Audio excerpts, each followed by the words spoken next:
ನನ್ನ ಪ್ರೀತಿಯ ಪರಲೋಕದಲ್ಲಿರುವ ನಮ್ಮ ತಂದೆಯಾದ ದೇವರೇ, ಅಪ್ಪ, ಈ ಸಂಜೆ ವೇಳೆಗಾಗಿ ಸ್ತೋತ್ರ ಮಾಡ್ತೇನೆ. ಮತ್ತೆ ನಾವೆಲ್ಲರೂ ಕೂಡಿ ಜೂಮ್ ಲಿಂಕ್ ಅಲ್ಲಿ ಕರ್ತನೆ ನಿಮ್ಮ ವಾಕ್ಯಗಳನ್ನು ಧ್ಯಾನಿಸುವಂತೆ ಕೊಟ್ಟಂತ ಈ ಮಹಾಪ್ರೀತಿಗಾಗಿ, ಕರುಣೆಗಾಗಿ, ದಯೆಗಾಗಿ ಸಹ ವಂದನೆ ಕೃತಜ್ಞತೆ ಸಲ್ಲಿಸ್ತಾ ಇದ್ದೀನಿ.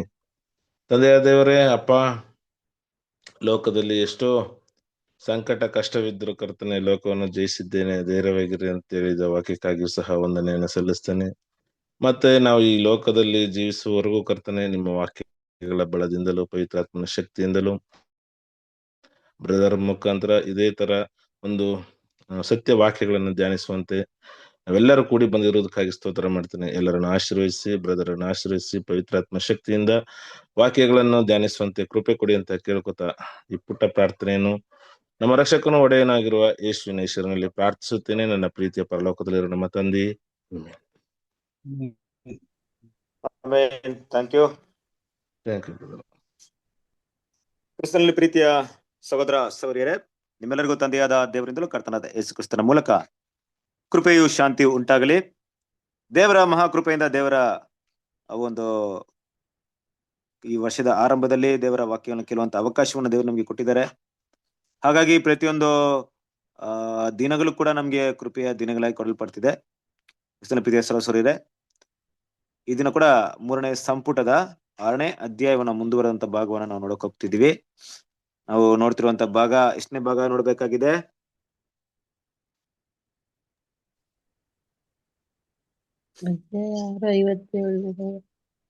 Okay, page number 101 brother. 101. Okay, ಸರಿ, ಅಲ್ಲಿಂದ ನಾವು ನೋಡೋಣ. 101ರಿಂದ ನಾವು ಸ್ಟಾರ್ಟ್ ಮಾಡುವ. ಓಕೆ, ಸೊ ಇಂದಿನ ಒಂದು ವಿಷಯಗಳಲ್ಲಿ ನೋಡ್ಬೇಕಾದ್ರೆ 70 ವಾರಕ್ಕೆ ಸಂಬಂಧಪಟ್ಟಂತ ಒಂದು ಟಾಪಿಕ್ ನ ಕೂಡ ನಾವು ಸ್ಟಡಿ ಮಾಡಿದ್ವಿ. ಕಾರಣಾಂತರಗಳಿಂದ ಕೆಲವು ನಾವು ವಾರಗಳಿಂದ ಅದನ್ನ ಸ್ಟಡಿ ಮಾಡಕ್ ಆಗ್ಲಿಲ್ಲ ಅಲ್ವಾ, ಯಾಕಂದ್ರೆ ನಮ್ಗೆ ಕೆಲವೊಂದು ಪ್ರೋಗ್ರಾಮ್ ಎಲ್ಲ ಇತ್ತು, ಕಂಟಿನ್ಯೂ ಮಾಡಕ್ಕಾಗ್ಲಿಲ್ಲ ನಮ್ಮ ಕ್ಲಾಸ್ ನ. ಇದು ಕೂಡ ಅದು ಹಿಂದಿನ ಒಂದು ಪಾಠವನ್ನು ನೆನಪಿಗೆ ತಗೊಳ್ಳೋಣ. ಏನಂತ ನೋಡಿದ್ರೆ 70ನೇ ವಾರ ಅಂದ್ರೆ 70 ವಾರ ಅಂತ ಹೇಳಿದಾಗ ಇಸ್ರೇಲ್ ಜನರಿಗೆ ಕೊಡಲ್ಪಟ್ಟಂತ ಆ ಕೃಪೆಯ ದಿನ. ಅದು ನಾನು ಮೊದಲೇ ಹೇಳಿದ್ದೀನಿ, AD BC 454 ಅಲ್ಲಿ ಶುರುವಾಗಿ AD 36 ಅಲ್ಲಿ ಅಂತ್ಯವಾಗುತ್ತೆ. 490 ದಿನಗಳ 490 ವರ್ಷಗಳ ಅಂತ್ಯ ಅಲ್ಲಾಗುತ್ತೆ ಅನ್ನೋದನ್ನ ನಾನು ಮೊದಲೇ ಹೇಳಿದ್ದೀನಿ ನಿಮ್ಗೆ. ಓಕೆ, ಅದೆಲ್ಲವನ್ನ ನೆನ್ಪಿಟ್ಕೊಳ್ಳಿ.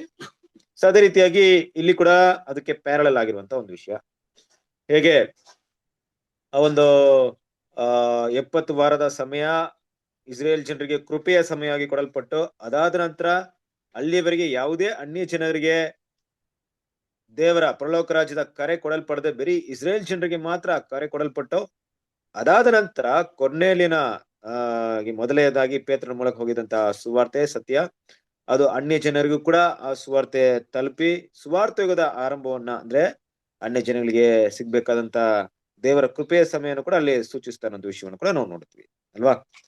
ಹಾಗಾಗಿ ಈ 70ನೇ ವಾರ ಅನ್ನೋದು ಹೇಗೆ ಇಸ್ರೇಲ್ ಜನರಿಗೆ ಕೃಪೆ ಆಗಿತ್ತು, ಹಾಗೆ ಸುವಾರ್ತೆ ಯುಗದಲ್ಲಿರುವಂತ ಅನ್ಯ ಜನರಿಗೂ ಸುವಾರ್ತೆ ತಲುಪಿದಾಗ 2000 ವರ್ಷಗಳಿಂದ ಇದು ಕೂಡ ಅವರಿಗೂ ಕೂಡ ಕೃಪೆಯ ಸಮಯ ನಿಗದಿ ಮಾಡಲ್ಪಟ್ಟಿದೆ ಅಂದ್ರೆ ಅವರು ಕೂಡ ಇಷ್ಟೇ ಸಮಯ ಅಂತ ಕೊಡಲ್ಪಟ್ಟಿದೆ ದೇವ್ರ ಕಡೆಯಿಂದ.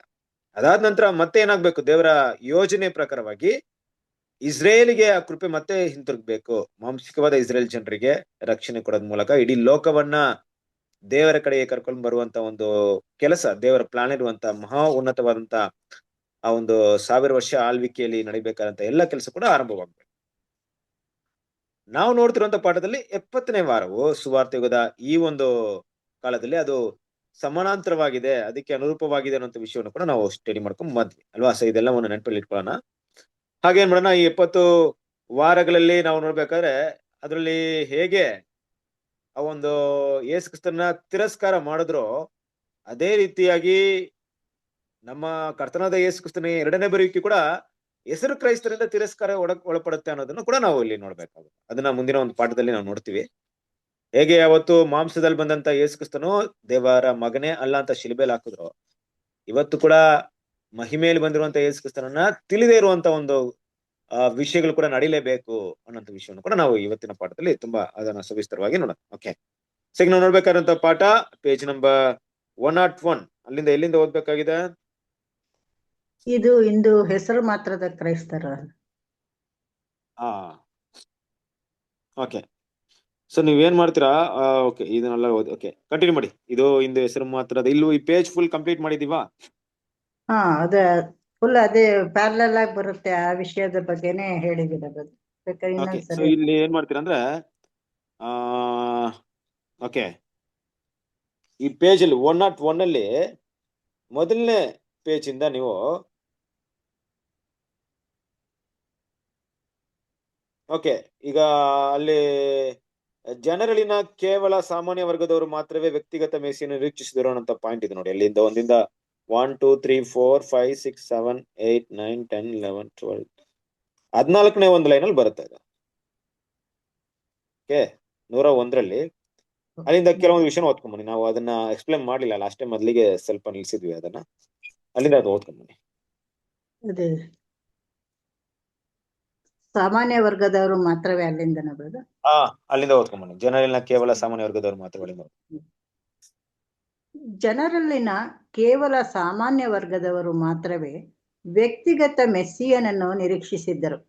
ಆದರೆ ಅವರಲ್ಲಿ ವಿದ್ಯಾವಂತರು ಆಗ ವ್ಯಕ್ತಿಗತ ಮೆಸ್ಸಿಯನನ್ನು ನಿರ್ಲಕ್ಷಿಸಿದರು ಮತ್ತು ಅವರ ಸಭಾ ರಾಷ್ಟ್ರವು ತಮ್ಮ ಉತ್ತಮ ಆಜ್ಞೆಗಳ ಅಥವಾ ಕಾನೂನುಗಳ ಕಾರಣ ಬೇರೆಯವರ ಮೇಲೆ ವಿಜಯ ಸಾಧಿಸುತ್ತದೆಂದು ಮತ್ತು ಆ ರೀತಿಯಲ್ಲಿ ಸಾಮಾನ್ಯ ಜನರ ವ್ಯಕ್ತಿಗತ ಮೆಸ್ಸಿಯನ ನಿರೀಕ್ಷೆಯು ಈಡೇರುತ್ತದೆಂದು ಭಾವಿಸಿದರು. ಈ ದೃಷ್ಟಿಕೋನವನ್ನು ವಿದ್ಯಾವಂತ ಯಹೂದಿ ಪಂಡಿತರುಗಳು ಅಥವಾ ರಬ್ಬಿಗಳು ಇನ್ನೂ ಹೊಂದಿದ್ದರು. ಅವರುಗಳು ಮೆಸ್ಸಿಯನ ಬಗೆಗಿನ ಪ್ರವಾದನೆಗಳು ಅವರ ಸಭಾ ರಾಷ್ಟ್ರಕ್ಕೆ ಅನ್ವಯವಾಗುತ್ತದೆಯೇ ಹೊರತು ಜಗತ್ತಿನ ಒಬ್ಬ ವ್ಯಕ್ತಿಗತ ರಕ್ಷಕನಿಗೆ ಅನ್ವಯವಾಗುವುದು ಎಂದು ಅರ್ಥೈಸುತ್ತಾರೆ. ಕ್ರಿಸ್ತನ ಶ್ರಮೆಯ ಬಗ್ಗೆ ಇರುವ ಪ್ರವಾದಗಳನ್ನು ಕೂಡ ಅವರು ಒಂದು ಜನವಾಗಿ ಪಡುವ ಶ್ರಮೆಗೆ ಅನ್ವಯಿಸುತ್ತಾರೆ.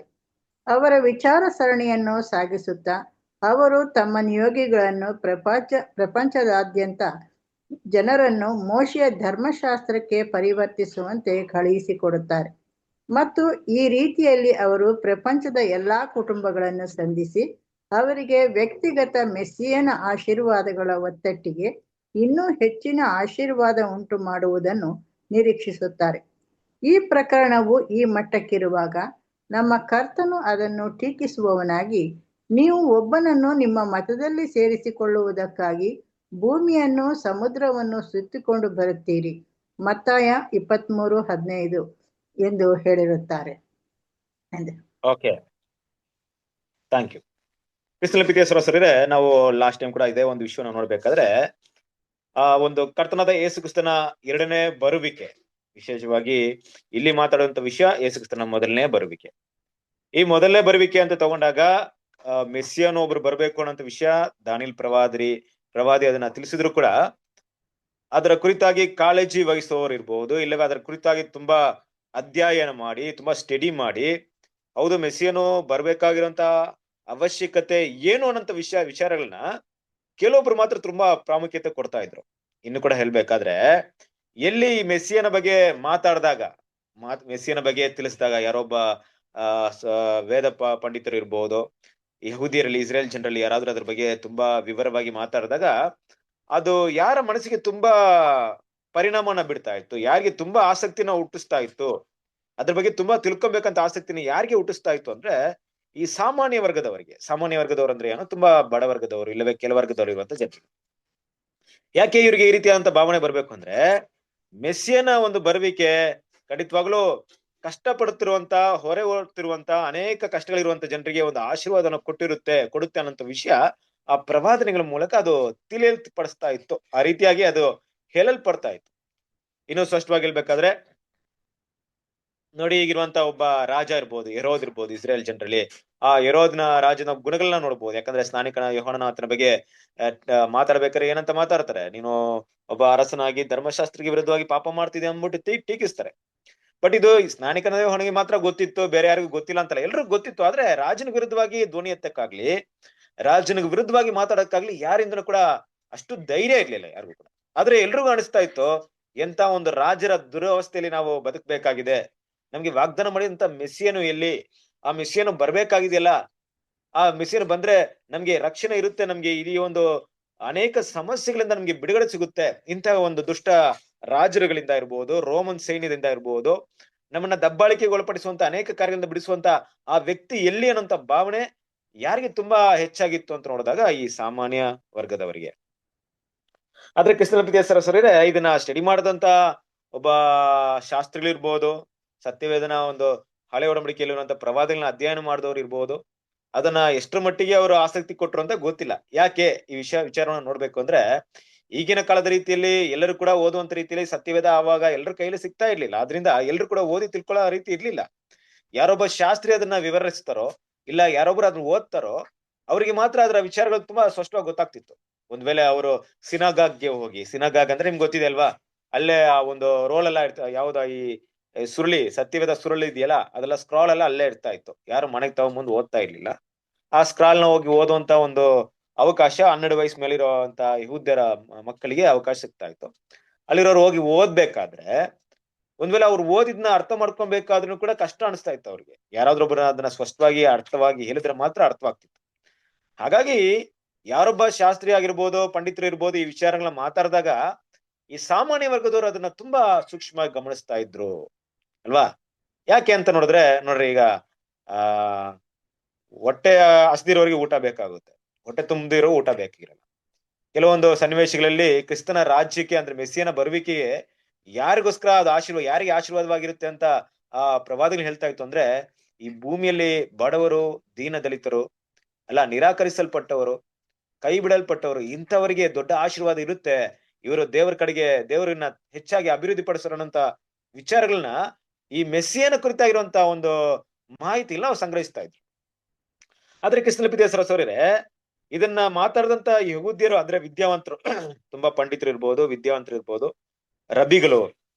ರಬಿ ಅಂದ್ರೆ ಯಾರಂತ ನೋಡ್ಬೋದ್ರೆ ಗುರುಗಳು ಅಂತ ಕರೀತಾರೆ. ಅಂದ್ರೆ ಆ ಒಂದು ವೇದಗಳನ್ನ ತುಂಬಾ ಚೆನ್ನಾಗಿ ಓದಿದಂತ ಯಹೂದ್ಯದಲ್ಲಿ ಕಂಡು ಬರುವಂತ ವ್ಯಕ್ತಿಗಳು, ಸತ್ಯವೇದ ಅಧ್ಯಾಯ ಮಾಡ್ದಿರುವಂತರು. ಆರಂಭದಿಂದಲೇ ಅವ್ರು ಏನ್ ಮಾಡ್ತಾರೆ, ಅದಕ್ಕೆ ತುಂಬಾ ಆಸಕ್ತಿ ಕೊಟ್ಟು ಅದನ್ನ ಓದಿ ಸ್ಟಡಿ ಮಾಡಿ ಅದನ್ನ ಜನರಿಗೆ ತಿಳಿಸುವಂತ ವ್ಯಕ್ತಿಗಳು. ಅದ್ರ ಬಗ್ಗೆ ಇರುವಂತ ಮಾಹಿತಿನ ಇವತ್ತು ಹೇಗೆ ಒಂದು ಸ್ಕೂಲಲ್ಲಿ ಒಬ್ಬ ಟೀಚರ್ ಅದನ್ನ ಲೆಸನ್ ತಗೊಳ್ತಾರೋ, ಆ ರೀತಿ ಅವರು ಧರ್ಮಶಾಸ್ತ್ರ ವಿಚಾರಗಳನ್ನ ಮಾತಾಡ್ತಾ ಇದ್ರು ಅವರು. ಇವರೆಲ್ಲ ಏನ್ ತಿಳ್ಕೊಂಡ್ಬಿಟ್ಟಿದಂದ್ರೆ, ಮೆಸ್ಸಿಯಾ ಅಂದ್ರೆ ಯಾರಿಗ್ ಮಾತ್ರ ಅಂದ್ರೆ ಒಂದು ಯಹೂದ್ಯ ರಾಷ್ಟ್ರಕ್ಕೆ ಮಾತ್ರ ಅವರು ಅಷ್ಟೇ, ಇಡೀ ಲೋಕಕ್ಕೆ ಅಲ್ವೇ ಅಲ್ಲ. ಒಬ್ಬ ವ್ಯಕ್ತಿಗತವಾಗಿ ಮಾತಾಡ್ಬೇಕಾದ್ರೆ ಒಬ್ಬ ವ್ಯಕ್ತಿ ಅಂತ ಹೇಳಿದಾಗ ಆತನು ಈ ಒಂದು ಇಸ್ರೇಲ್ ಜನರನ್ನ ಮಾತ್ರ ರಕ್ಷಣೆಗೆ ಒಳಪಡಿಸ್ತಾರೆ ಹೊರತು ರೋಮನರಾಗ್ಲಿ ಅನ್ಯ ಜನರಿಗಾಗ್ಲಿ ಅವರಿಂದ ಕ್ರಿಸ್ತನಿಂದ ಯಾವುದೇ ಒಂದು ಪ್ರಯೋಜನವಿಲ್ಲ ಅನ್ನೋ ರೀತಿಯಲ್ಲಿ ಅವರ ತಿಳ್ಕೊಂಡ್ಬಿಟ್ಟಿದ್ರು.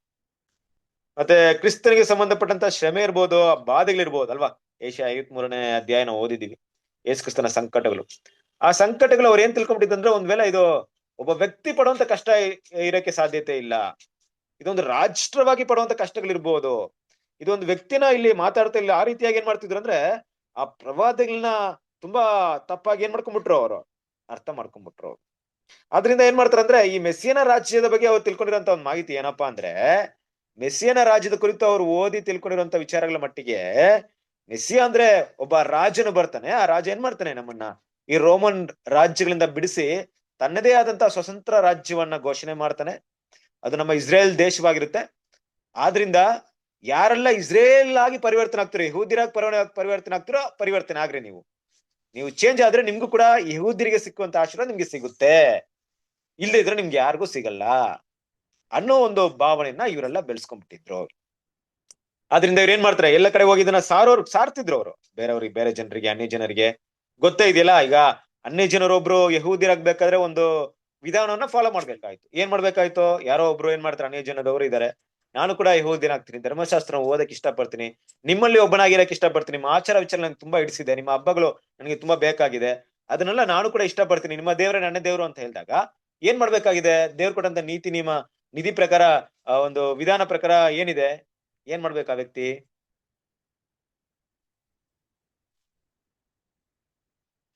ಏನ್ ಮಾಡ್ಬೇಕಾಗುತ್ತೆ. ನಾನು ಒಂದ್ ವೇಳೆ ಯಹೂದಿನಾಗಿರ್ತೀನಿ, ಯಹೂದಿನಾಗಿ ನಿಮ್ ಜೊತೆಗೆ ಇರ್ತೀನಿ ಅಂದ್ರೆ ಏನು ದೇವ್ರು ಕೊಟ್ಟಂತ ಧರ್ಮಶಾಸ್ತ್ರ ನಿಯಮದ ಪ್ರಕಾರ ಏನ್ ಮಾಡ್ಬೇಕು ಆ ವ್ಯಕ್ತಿ, ಅನ್ಸೋಬೇಕಾಗಿತ್ತು. ಏನು ಒಂದು ಎಸ್ ಹೇಳ್ರಿ, ಕ್ಲಿಯರ್ ಆಗಿ ಕೇಳಿಸ್ತಿಲ್ಲ, ಯಾರು ಹೇಳಿದ್ರಿ? ಸುನ್ನತಿ ಮಾಡ್ಬೇಕು, ಕರೆಕ್ಟ್ ಅಲ್ವಾ? ನಡಿಬೇಕಾಗ್ತದೆ. ಹೌದು, ಸುನ್ನತಿ ಮಾಡಿ ಅದ್ರ ಪ್ರಕಾರ ನಡಿಬೇಕು. ಅಂದ್ರೆ ಅವರು ಮನಪೂರ್ವಕ ನಡೀತೀನಿ ಅಂತ ಬಂದ್ಬಿಟ್ಟಿದ್ದಾರೆ, ಬಟ್ ನಡೆಯಕ್ಕೆ ಬಂದಿದ್ದಾರೆ, ಆದ್ರೆ ಹಾಗೆ ನಡೆಯಕ್ಕಿಲ್ಲ. ಹೇಗೆ ನಾವು ಧರ್ಮಶಾಸ್ತ್ರದ ದೀಕ್ಷಿಸ್ತೀವಿ? ಪ್ರಕಾರ ಓಕೆ ಓಕೆ, ಮೌನ್ ರಾಜ್ ನಿಮ್ ವಾಯ್ಸ್ ಏನೋ ಬ್ರೇಕ್ ಆಗ್ತಿದೆ ಇಲ್ಲಿ, ಹಾಗೆ ನೀವೇನ ಅಂತಿದ್ದೀರಾ ಕ್ಲಿಯರಿಟಿ ಇಲ್ಲ. ಓಕೆ, ಹಾಗಾಗಿ ಆ ಸುನ್ನತಿನ ಮಾಡಬೇಕು ಅಲ್ವಾ? ಸುನ್ನತಿ ಪ್ರತಿಯೊಬ್ಬರು ಕೂಡ ಏನ್ ಮಾಡ್ಬೇಕು? ಸುನ್ನತಿ ಮಾಡಿ ಧರ್ಮಶಾಸ್ತ್ರವನ್ನ ಅನುಸರಿಸಬೇಕು. ಹೇಗೆ ನಾವು ಹೋಗಿ ಸುವಾರ್ತಿನ ಸಾರಿ ಎಲ್ರಿಗೂ ದೀಕ್ಷಾಸ್ನಾನ ಕೊಡ್ತಾ ಇದೀವೋ, ಇವರು ಧರ್ಮಶಾಸ್ತ್ರ ವಿಷಯಗಳನ್ನ ಯಾರಿಗೆಲ್ಲ ಹೇಳ್ತಾರೋ ಅವ್ರನ್ನ ಸುನ್ನತಿ ಮಾಡಿಸ್ತಾ ಇದ್ರು. ಅದು ನನಗೆ ಇಷ್ಟವಾಗಿದೆ, ನಾನು ಕೂಡ ನಿಮ್ಮಲ್ಲಿ ಒಬ್ಬನಾಗಿರ್ತೀನಿ ಅಂತ ಬಂದ್ರೆ ಸುನ್ನತಿ ವಿಧಾನ ಮಾಡೋದು ಅವರಿಗೆ ಕೊಟ್ಟಂತ ವಿಷಯ, ಈ ರೀತಿ ಮಾಡಿಸುವಂತ ವಿಷಯ. ಈ ರೀತಿ ಅವ್ರು ಏನ್ ಮಾಡ್ತಿದ್ರು? ಎಲ್ಲರನ್ನ ಯಹೂದ್ಯರಾಗಿ ಮಾಡ್ಬಿಡೋಣ, ಯಾಕಂದ್ರೆ ಯಹೂದ್ಯರಿಗೆ ಆಶೀರ್ವಾದ ಇರೋದು, ಯಾರಿಗೂ ಆಶೀರ್ವಾದ ಇಲ್ಲ. ಆದ್ರೆ ಯಾರಾದ್ರೂ ಯಹೂದ್ಯರಾದ್ರೆ ಅವ್ರಿಗೇನಾಗುತ್ತೆ? ಅನ್ಯ ಜನದವರು ಕೂಡ ಯಹೂದ್ಯರಾಗಿ ಮಾರ್ಪಟ್ರು ಕೂಡ, ಇಲ್ಲವೇ ತಮ್ಮ ಮನಸ್ಸನ್ನ ಬದಲಾವಣೆ ಮಾಡ್ಕೊಂಡ್ರು, ಅವ್ರಿಗೆ ಏನಾಗುತ್ತೆ? ಈ ಬ್ಲೆಸ್ಸಿಂಗ್ ಬರುತ್ತೆ, ಮೆಸ್ಸಿಯನಿಂದ ಬರುವಂತ ಒಂದು ಆಶೀರ್ವಾದ ಅವ್ರಿಗೆ ಬರುತ್ತೆ ಅನ್ನುವಂತ ಮಟ್ಟಿಗೆ ಧರ್ಮಶಾಸ್ತ್ರವನ್ನ ಅರ್ಥ ಮಾಡ್ಕೊಂಡ್ಬಿಟ್ಟಿದ್ರು. ಯಾರೋ ಈ ಪಂಡಿತರು ಇರ್ಬೋದು, ವಿದ್ಯಾವಂತರು ಇರ್ಬೋದು, ಇವರೆಲ್ಲ ಭಾವನೆಗಳು ಹೀಗೆ ಇತ್ತು. ಹಾಗಂತ ನಾವು ಮಾತ್ರ ಸುವಾರ್ತೆ ಸಾರ್ತಾ ಇದೀವಿ ಅಂತಲ್ಲ. ಇಷ್ಟೆಲ್ಲ ಪ್ರೀತಿಯ ಸರಸರಿ, ಇವತ್ತು ನಮಗಿಂತ ಹೆಚ್ಚಾಗಿ ಸುವಾರ್ತೆನ ತುಂಬಾ ಜನ ಸಾರ್ತಾರೆ, ತುಂಬಾ ಮತಗಳು ಸಾರುತ್ತೆ. ಸುವಾರ್ತೆ ಅಂದ್ರೆ ಏನಪ್ಪಾ ಅಂದ್ರೆ ಅವ್ರದೇ ಆದಂತ ಅವರ ಪ್ರಕಾರ, ನಾವು ಸಾರುವಂತ ಸುವಾರ್ತೆ ಅಂತ ಹೇಳ್ತೀವಿ, ಅವರ ಮತಗಳ ಪ್ರಚಾರಗಳನ್ನ ಮಾಡ್ತಾರೆ. ಏನಕ್ಕೆ ಅಂದ್ರೆ ಮತದಲ್ಲಿ ಇರುವಂತ ಒಂದು ನಂಬಿಕೆ. ನೋಡಿ, ಈ ರೀತಿ ಮಾಡೋದ್ರಿಂದ ನಮ್ಮ ಈ ಮತದ ಪ್ರಕಾರವಾಗಿ, ಧರ್ಮದ ಪ್ರಕಾರವಾಗಿ ಏನ್ ಬ್ಲೆಸ್ಸಿಂಗ್ ಇದೆಯೋ ಅದು ನಿಮಗೆ ಸಿಗುತ್ತೆ. ಹಾಗಿರ್ಬೇಕಾದ್ರೆ ನೀವು ಕೂಡ ನಮ್ಮ ಮತಕ್ಕೆ ಬಂದು ನಮ್ಮ ಧರ್ಮಕ್ಕೆ ಅನುಸರಿಸಿಕೊಂಡು ನಡೆಯೋರಾಗಿದ್ರೆ ಆ ಬ್ಲೆಸ್ಸಿಂಗ್ ನಿಮಗೆ ಬರುತ್ತೆ. ಇದು ಎಲ್ಲಾ ಧರ್ಮದಲ್ಲಿರುವಂತ ಒಂದು ವಿಷಯ. ಹಾಗಂತ ಕ್ರೈಸ್ತರು ಮಾತ್ರ ಹೋಗಿ ಇಲ್ಲಿ ಮತಾಂತರ ಮಾಡ್ತಾರಂತಲ್ಲ. ಇವತ್ತು ಕ್ರೈಸ್ತರನ್ನ ಯಾರು ಬೇಕಾದ್ರೂ, ಕ್ರೈಸ್ತರಿಂದನೇ ಎಷ್ಟೋ ಜನ ಏನ್ ಮಾಡಿದಾರೆ? ಬೇರೆ ಧರ್ಮಕ್ಕೂ ಮತಾಂತರ ಹೊಂದಿದ್ದಾರೆ. ಎಷ್ಟೋ ಜನ ಮುಸ್ಲಿಂ ಕನ್ವರ್ಟ್ ಆಗಿದ್ದಾರೆ, ಮುಸ್ಲಿಂ ಹಿಂದೂಗಳ ಕನ್ವರ್ಟ್ ಆಗಿದ್ದಾರೆ. ಇದೆಲ್ಲ ಸರ್ವಸಾಮಾನ್ಯ ಅಂತ ವಿಷಯ. ನಮ್ಗೆ ಜಾಸ್ತಿ ಕಾಣಿಸ್ಕೊಳ್ಪಡೋದು ಏನಪ್ಪಾ ಅಂದ್ರೆ ಈ ಕ್ರೈಸ್ತರು ಮತಾಂತರ ಮಾಡೋದು ನಮ್ಗೆ ಗೊತ್ತಿರೋದಷ್ಟೇ ಅಲ್ವಾ? ಬಟ್ ಅವಾಗ ನೋಡ್ಬೇಕಾದ್ರೆ ಆಗಿನ ಕಾಲದಲ್ಲಿ ಯಹೂದ್ಯರು ಏನ್ ಮಾಡ್ತಿದ್ರು? ಈ ರೀತಿಯಾಗಿ ಹೋಗಿ ಅನೇಕ ಜನರನ್ನ ಯಹೂದ್ಯರ ಕಡೆಗೆ ಕರ್ಕೊಂಡ್ ಬರ್ತಿದ್ರು, ಯಹೂದ್ಯರಾಗಿ ಇರೋದಕ್ಕೆ ಅವ್ರಿಗೆ ಇದ್ ಮಾಡ್ತಿದ್ರು. ಅದಕ್ಕೆ ನೋಡ್ಬೇಕಾದ್ರೆ ಈ ಸುನ್ನತಿ ವಿಷಯ ಎಲ್ಲ ತುಂಬಾ ಕ್ಲಾಶ್ ಆಗ್ತಾ ಇತ್ತು. ಅಪೋಸ್ತಲ್ ಪಾಲ್ ಸುವಾರ್ತೆರ ಸಾರ್ಬೇಕಾದ್ರೆ ಅವ್ರು ಯೇಸು ಕ್ರಿಸ್ತನ ನಂಬಿ ದೀಕ್ಷಾಸ್ನಾನ ತಗೊಂಡು ಧರ್ಮಶಾಸ್ತ್ರ ವಿಷಯಗಳನ್ನ, ಮೋಶೆ ಅಬ್ರಾಹ್ಮಣ ವಿಷಯಗಳನ್ನ ಅವ್ರು ತಿಳ್ಕೊಬೇಕಾದ್ರೆ ಏನಪ್ಪಾ ಇವ್ರು ಸುನ್ನತಿನ ಮಾಡಿಸ್ಕೊಂಡಿಲ್ಲ? ಇದೆಲ್ಲ ತುಂಬಾ ಗೊಂದಲವನ್ನ ಕ್ರಿಯೇಟ್ ಮಾಡ್ತಿತ್ತು. ಸೊ ಏನಪ್ಪಾ ಹೇಳಕ್ ಬರ್ತಾ ಇದೀನಿ ಅಂದ್ರೆ, ಈ ರೀತಿಯಾಗಿ ಅವ್ರು ಏನ್ ಅರ್ಥ ಮಾಡ್ಕೊಂಡ್ಬಿಟ್ಟಿದ್ರೋ ಅದನ್ನ ಪ್ರಚಾರ ಮಾಡ್ತಿದ್ರು. ಅದನ್ನೇ ಯೇಸು ಕ್ರಿಸ್ತ ಏನ್ ಮಾಡ್ತಾರೆ? ಕೆಲವೊಂದ್ ಸಮಯದಲ್ಲಿ ಅವ್ರನ್ನ ಟೀಕಿಸ್ತಾರೆ. ಏನ್ ಟೀಕಿಸ್ತಾರೆ? ನೀವು ಒಬ್ಬನನ್ನು ನಿಮ್ಮ ಮತದಲ್ಲಿ ಸೇರಿಸಿಕೊಳ್ಳುವುದಕ್ಕಾಗಿ ಭೂಮಿಯನ್ನು ಸಮುದ್ರವನ್ನು ಸುತ್ತಿಕೊಂಡು ಬರುತ್ತೀರಿ ಅಂತ ಅಲ್ವಾ? ಆದ್ರೆ ಏನ್ ಮಾಡ್ಬೇಕು? ಅವನ್ನ ಯಹೂದ್ಯರಾಗಿ ಮಾಡ್ಬೇಕು, ಈ ಆಚಾರ ವಿಚಾರಕ್ಕೆ ತರ್ಬೇಕು ಅಂತ ಸುತ್ಕೊಂಡ್ ಬರ್ತೀರಾ. ಆದ್ರೆ ಅವನ ಏನೋ ಬದಲಾವಣೆ ಆದ್ಮೇಲೆ ಅವನ್ನ ನಿಮಗಿಂತ 2ರಷ್ಟು ವರ್ಷಾಗ ಅವನ ಕನ್ವರ್ಟ್ ಮಾಡ್ಬಿಡ್ತೀರಾ. ಅಂದ್ರೆ ಇವ್ರಿಗೆ ಏನ್ ಗೊತ್ತಿತ್ತು ಅಂದ್ರೆ, ಯಾರು ಅಬ್ರಾಹ್ಮಣ ಮಕ್ಕಳಾಗಿರ್ತಾರೋ ಅವ್ರಿಗೆ ಆ ಬ್ಲೆಸ್ಸಿಂಗ್ ಅನ್ನೋಂತ ಭಾವನೆ ಅಷ್ಟೇ ಇತ್ತು ಅವ್ರಿಗೆ. ಅಬ್ರಾಹ್ಮಣ ಮಕ್ಕಳಾಗಿದ್ದ ಮಾತ್ರಕ್ಕೆ, ಅಬ್ರಾಹ್ಮಣ ಸಂತತಿ ಯಹೂದ್ಯರಾಗಿ ಇದ್ದಿದ್ ಮಾತ್ರಕ್ಕೆ ಆ ಬ್ಲೆಸ್ಸಿಂಗ್ ನಿಮಗೆ ಬಂದ್ಬಿಡುತ್ತೆ. ಆದ್ರಿಂದ ಯಾರು ಬೇಕೋ ಯಹೂದ್ಯರಾಗ್ಬೇಕಾದ್ರೆ ಈ ನೀತಿಯನ್ನ, ನಿಯಮನ ಫಾಲೋ ಮಾಡ್ರಿ. ಹಾಗನ್ಬಿಟ್ಟು ಅವ್ರೇನ್ ಧರ್ಮಶಾಸ್ತ್ರನ ಕಂಪ್ಲೀಟ್ ಆಗಿ ಫಾಲೋ ಮಾಡ್ತಾ ಇರ್ಲಿಲ್ಲ. ಫಾಲೋ ಮಾಡ್ತಾರೆ, ನಟನೆ ಮಾಡ್ತಾ ಇದ್ರು, ಆಕ್ಟಿಂಗ್ ಮಾಡ್ತಾ ಇದ್ರು, ಅದ್ ಬೇರೆ ವಿಷಯ. ಅದನ್ನೆಲ್ಲ ನಾವು ಕಂಟಿನ್ಯೂ ಆಗಿ ನೋಡೋಣ. ಇದೆಲ್ಲ ಏನಪ್ಪಾ ನೋಡ್ತೀವಂದ್ರೆ, ಯಹೂದ್ಯರ ಮಟ್ಟಿಗೆ ಇದ್ದಂತ ವಿಚಾರಗಳು. ಹೇಗೆ ಕರ್ತನಾದ ಯೇಸು ಕ್ರಿಸ್ತನ ಆ ಮೊದಲನೇ ಬರುವಿಕೆಗೆ ಮೊದಲು ಅವರ ಮನಸ್ಥಿತಿ ಹೇಗಿತ್ತು ಅಲ್ವಾ? ಮೆಸ್ಸಿಯನು ಭೂಮಿಗೆ ಬರ್ಬೇಕಾದ್ರೆ, ಯೇಸು ಕ್ರಿಸ್ತನ ಮೊದಲನೇ ಬರುವಿಕೆಯಲ್ಲಿ ಬರ್ಬೇಕಾದ್ರೆ ಅವರ ಮನಸ್ಥಿತಿ ಈ ರೀತಿ ಸಿದ್ಧತೆ ನಡೆಸ್ಕೊಂಡಿದ್ರು. ಅವರು ಈ ರೀತಿ ತಮ್ಮನ್ನ ಮೆಸ್ಸಿಯನನ್ನ ಎದುರುಗೊಳ್ಳೋದಕ್ಕೆ ಸಿದ್ಧತೆನ ನಡೆಸ್ಕೊಂಡಿದ್ರು. ಆದ್ರೂ ಕೂಡ ಅವ್ರ ಮಧ್ಯದಲ್ಲಿ ಮೆಸ್ಸಿಯ ಇದ್ರು ತಾನೆ, ನಿಜವಾದ ಮೆಸ್ಸಿಯ ಇದ್ರು ಅಂತ ನಮಗೆ ಇವತ್ತು ಗೊತ್ತಾಗ್ತಿದೆ. ಬಟ್ ಆಗಿನ ಕಾಲದಲ್ಲಿ ಇದ್ದವ್ರಿಗೆ ಗೊತ್ತಿತ್ತಾ ಅಂದ್ರೆ ಗೊತ್ತಿರ್ಲಿಲ್ಲ. ಯೇಸು ಕ್ರಿಸ್ತನೇ ಆ ಮೆಸ್ಸಿಯ ಅಂತ ಕಂಡುಹಿಡಿಯಕ್ ಆಗಿರ್ಲಿಲ್ಲ. ನೋಡ್ರಿ, ಯಾಕಪ್ಪ ಅಂದ್ರೆ ಅವರು ತಾವು ದೇವರ ವಾಕ್ಯ ಯಾವ ರೀತಿ ಅದು ಪಟ್ಟಿದೆಯೋ ಅದ್ರ ಆ ರೀತಿ ಓದಕ್ಕೆ ಬದಲಾಗಿ ತಾವು ಯಾವ ರೀತಿ ಅನ್ಕೊಂಡಿದ್ರು ಆ ರೀತಿ ಅದನ್ನ ಕನ್ವರ್ಟ್ ಮಾಡ್ಕೊಂಡ್ಬಿಟ್ರು.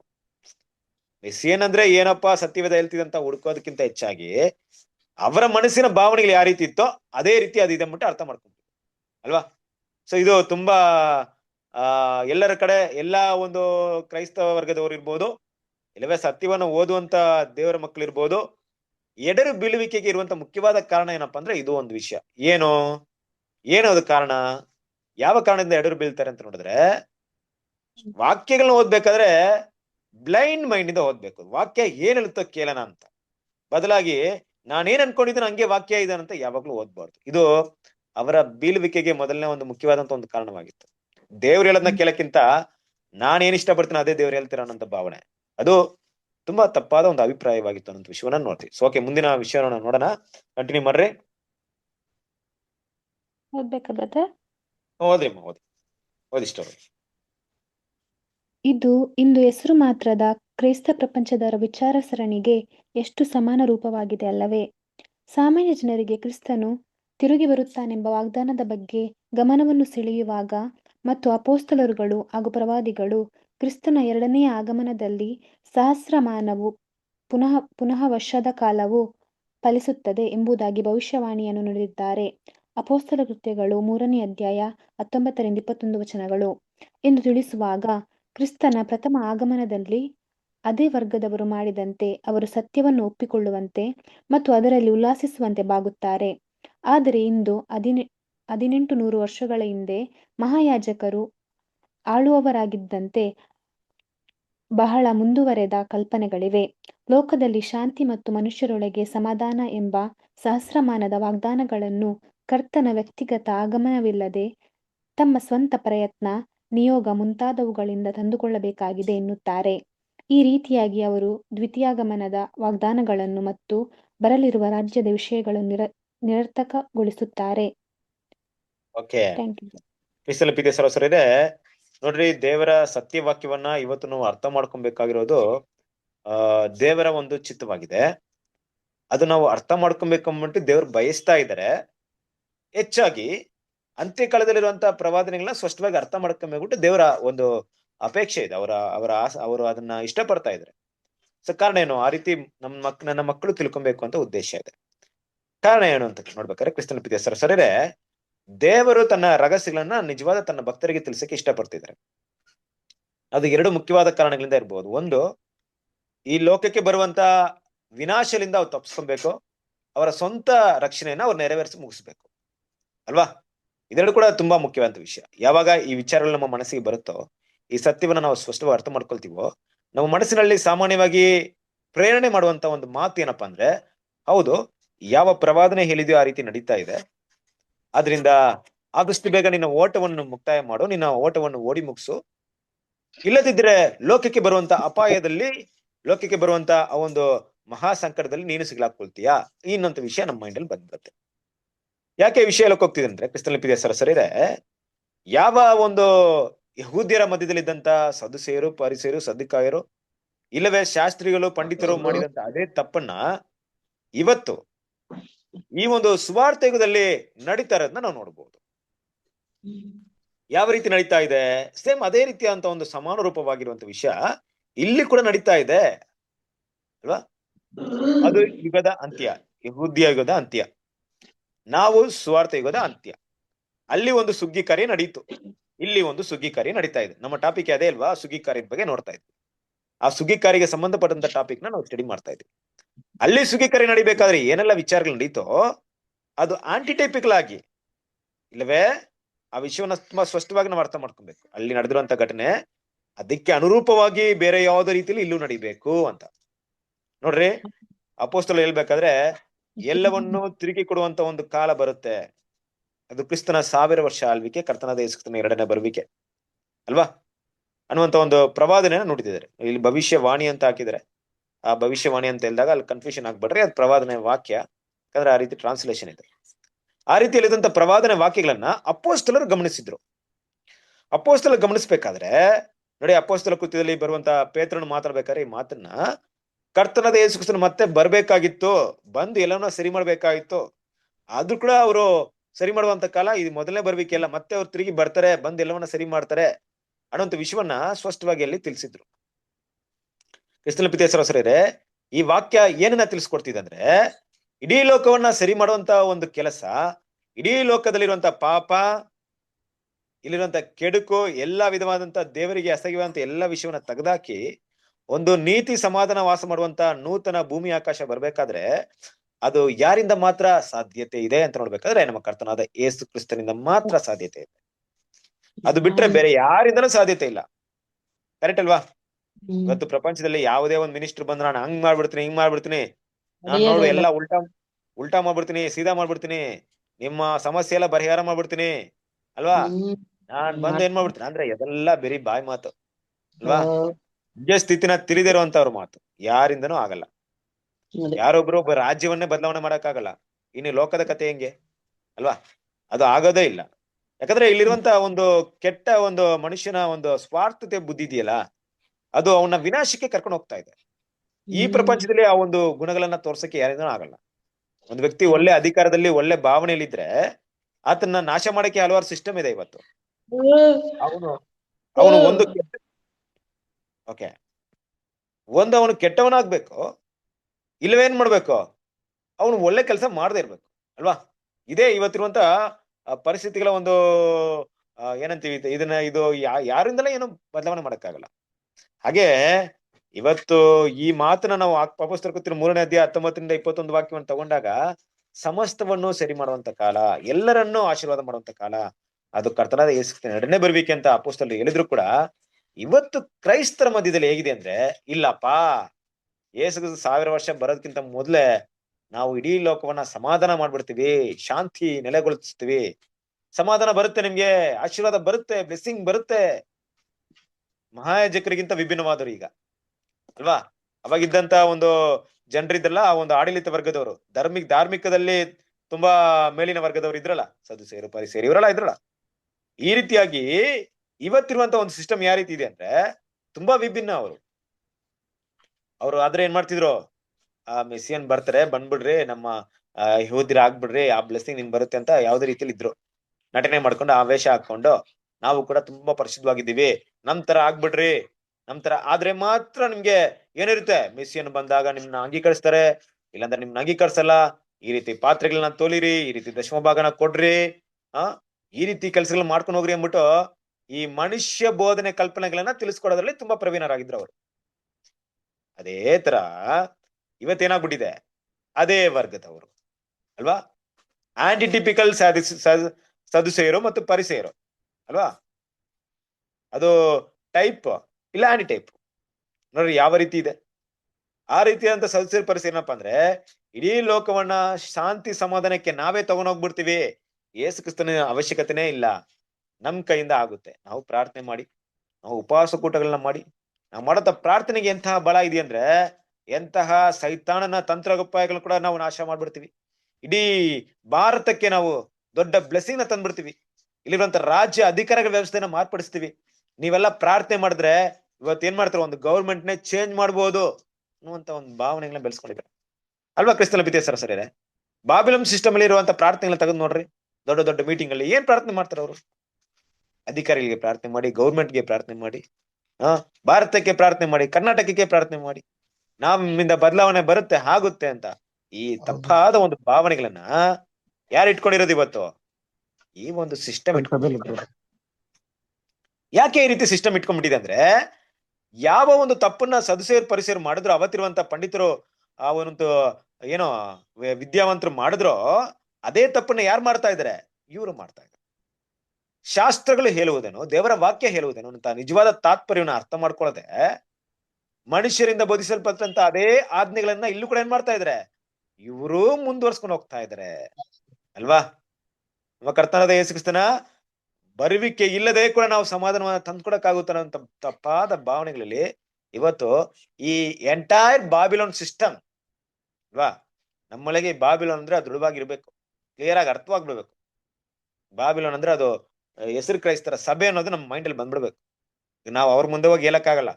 ಯಾವತ್ತೋ ಒಂದ್ಸರಿ ಗೊತ್ತಾಗುತ್ತೆ ನಮ್ಮನ್ನ, ಅವರು ಈ ಕೂಟ ಒಬ್ರು ಇದಾರಪ್ಪ, ಅವ್ರು ನಮ್ಮನ್ನ ಬಾಬಿಲೋನ್ ಅಂತ ಕರಿತಾ ಇದಾರೆ ಗೊತ್ತಾ? ಯಾರು ಅವರು? ಇದೇ ಬೈಬಲ್ ಸ್ಟೂಡೆಂಟ್ಸ್ ಅಂತೆ, ನಮ್ಮನ್ನೇ ಬಾಬಿಲೋನ್ ಅಂತ ಕರಿತಾರ ಅಂದ್ಬಿಟ್ಟು ಒಂದ್ ವೇಳೆ ನಮ್ಗೆ ಆಪೋಸಿಟ್ ಆಗಿ ಬಂದ್ರು ಬರ್ಬೋದು ಅವ್ರು, ಅದ್ರಲ್ಲೇನೋ ಡೌಟ್ ಇಲ್ಲ. ಮುಂದಿನ ದಿವಸ ನಡಿಬಹುದು ಆ ರೀತಿ. ಆದ್ರೆ ಅದ್ರಲ್ಲಿ ಮುಚ್ಚುಮರೆ ಏನಿಲ್ಲ, ಇರೋ ವಿಷಯ ಹೇಳ್ತಾ ಇದೀವಿ. ಬಾಬಿಲೋನ್ ಬಿಟ್ರೆ ಅವ್ರ ಕೋಪ ಬಂದ್ಬಿಡುತ್ತೆ. ನಾವು ಬಾಬಿಲೋನ್ ಅಂತ ಹೇಳುವಂಥದ್ದು ಅವರಲ್ಲಿರುವಂತ ತಪ್ಪಾದ ಬೋಧನೆಗಳ ಹಿನ್ನೆಲೆ, ದೇವರ ಯೋಜನೆಗಳ ವಿರುದ್ಧವಾಗಿ ನಡ್ಕೊಳ್ಳುವಂತ ವಿಚಾರಗಳು, ಇದನ್ನ ಬಾಬಿಲೋನ್ ಅಂತ, ಗಲಿಬಿಲಿ ಗೊಂದಲ ಅಂತ ಕರಿತೀವಿ ಅಷ್ಟೇ ಅಲ್ವಾ? ಆದ್ರಿಂದ ನಮ್ಗೆ ಅದು ಅರ್ಥವಾಗ್ಬೇಕು. ಅಲ್ಲಿರುವಂತ ವ್ಯಕ್ತಿ ಬಗ್ಗೆ ಮಾತಾಡ್ತಾ ಇಲ್ಲ. ಒಂದ್ ವ್ಯಕ್ತಿ ಆತನ ಬಾಬಿಲೋನ್ ಅಂತ ಹೇಳಕ್ಕಾಗಲ್ಲ, ಬದಲಾಗಿ ಅಲ್ಲಿ ರೂಪಿಸಿರುವಂತ ಸಿಸ್ಟಮ್ ಇದೆಯಲ್ಲ, ಅಲ್ಲಿರುವಂತ ಒಂದು ಸಂಘಟನೆಗಳು, ವ್ಯವಸ್ಥಿತಗಳು, ಇದೆಲ್ಲ ಕೂಡ ಆ ಬಾಬಿಲೋನ್ ಆಗಿದೆ ಅನ್ನೋಂಥ ವಿಷಯವನ್ನ ಮಾತಾಡ್ತಾ ಇದ್ವಿ. ಈ ರೀತಿಯಾಗಿ ಏನ್ ಮಾಡಿದಾರೆ ಅಂದ್ರೆ, ಇವತ್ತು ದೇವರ ಸತ್ಯವನ್ನ ತಿಳಿದಿದೆ, ತಾವು ತಿಳಿದಿರದೇ ಸತ್ಯ ಅನ್ನೋಂಥ ರೀತಿಯಲ್ಲಿ ನಡೀತಿರುವಂತವರು ಈ ಒಂದು ಬಾಬಿಲೋನ್ ಸಿಸ್ಟಮ್ ಅಂತ ವಿಷಯವನ್ನ ಇಲ್ಲಿ ನೋಡ್ತಾ ಇದ್ವಿ. ಯೇಸು ಕ್ರಿಸ್ತನ ಎರಡನೇ ಬರುವಿಕೆಗೆ ನಡಿಬೇಕಾದಂತ ಹಲವಾರು ವಾಗ್ದಾನಗಳ ಬಗ್ಗೆ ಅವ್ರಿಗೆ ನೆನಪೇ ಇಲ್ಲ. ನೆನಪಂತಲ್ಲ, ಅದ್ರ ಬಗ್ಗೆ ಪರಿಚಯನೇ ಇಲ್ಲ ಅವ್ರಿಗೆ. ಯಾಕಂದ್ರೆ ಅವ್ರಿಗೆ ಎರಡನೇ ಬರುವಿಕೆ ಬಗ್ಗೆ ಇರುವಂತ ಜ್ಞಾನವೇ ತುಂಬಾ ಕಡಿಮೆ ಆಗಿದೆ ಅಲ್ವಾ. ಸೊ ಅದ್ರ ಬಗ್ಗೆ ನಾವು ಮುಂದೆ ನೋಡೋಣ, ಮುಂದುವರಿಸಿ ಮುಂದಿನ ಒಂದು ಭಾಗದಲ್ಲಿ.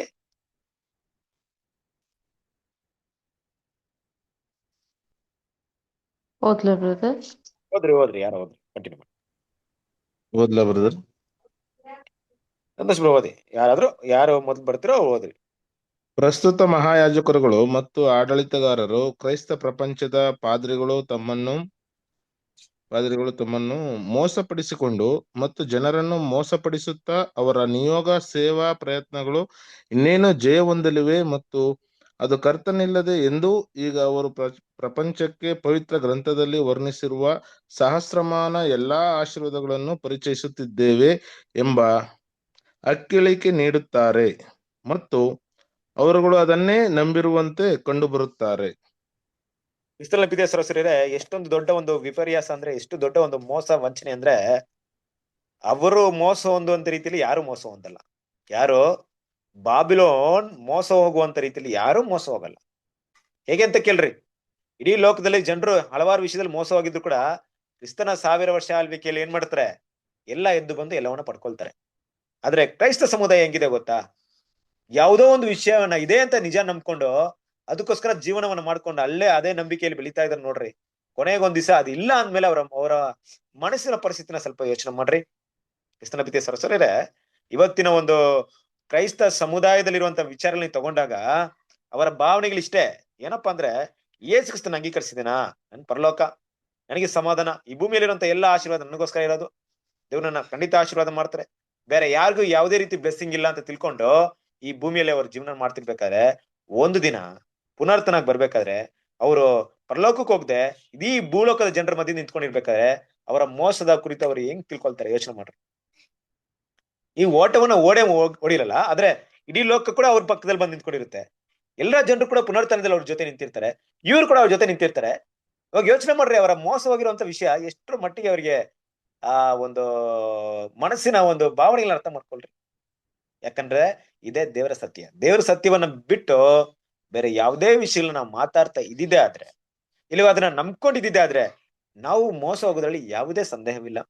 ಕ್ರಿಸ್ತನ ಪ್ರೀತಿಯ ಸಹೋದರರೇ, ಈ ವಿಷಯಗಳನ್ನ ನಾವು ಮೈಂಡಲ್ಲಿ ಇಟ್ಕೊಂಡು ಇವತ್ತಿನ ಬಾಬಿಲೋನ್ ಅಂತ ಏನ್ ಕರಿತೀವಿ, ನಮ್ಮ ಸಾಮಾನ್ಯ ಗೊತ್ತಲ್ವಾ, ನಮ್ಮ ಒಂದು ಬೆರಳು ಒಬ್ಬರನ್ನ ಅವರು ಬಾಬಿಲೋನ್ ಅಂತ ತೋರಿಸ್ಬೇಕಾದ್ರೆ 3 ಬೆರಳು ನಮ್ ಕಡೆನೆ ತೋರಿಸ್ತಾ ಇರುತ್ತೆ ಅಲ್ವಾ.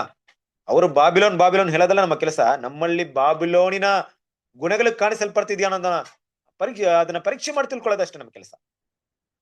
ಅವ್ರನ್ನ ಬಿಟ್ಬಿಡಿ ಅಲ್ವಾ.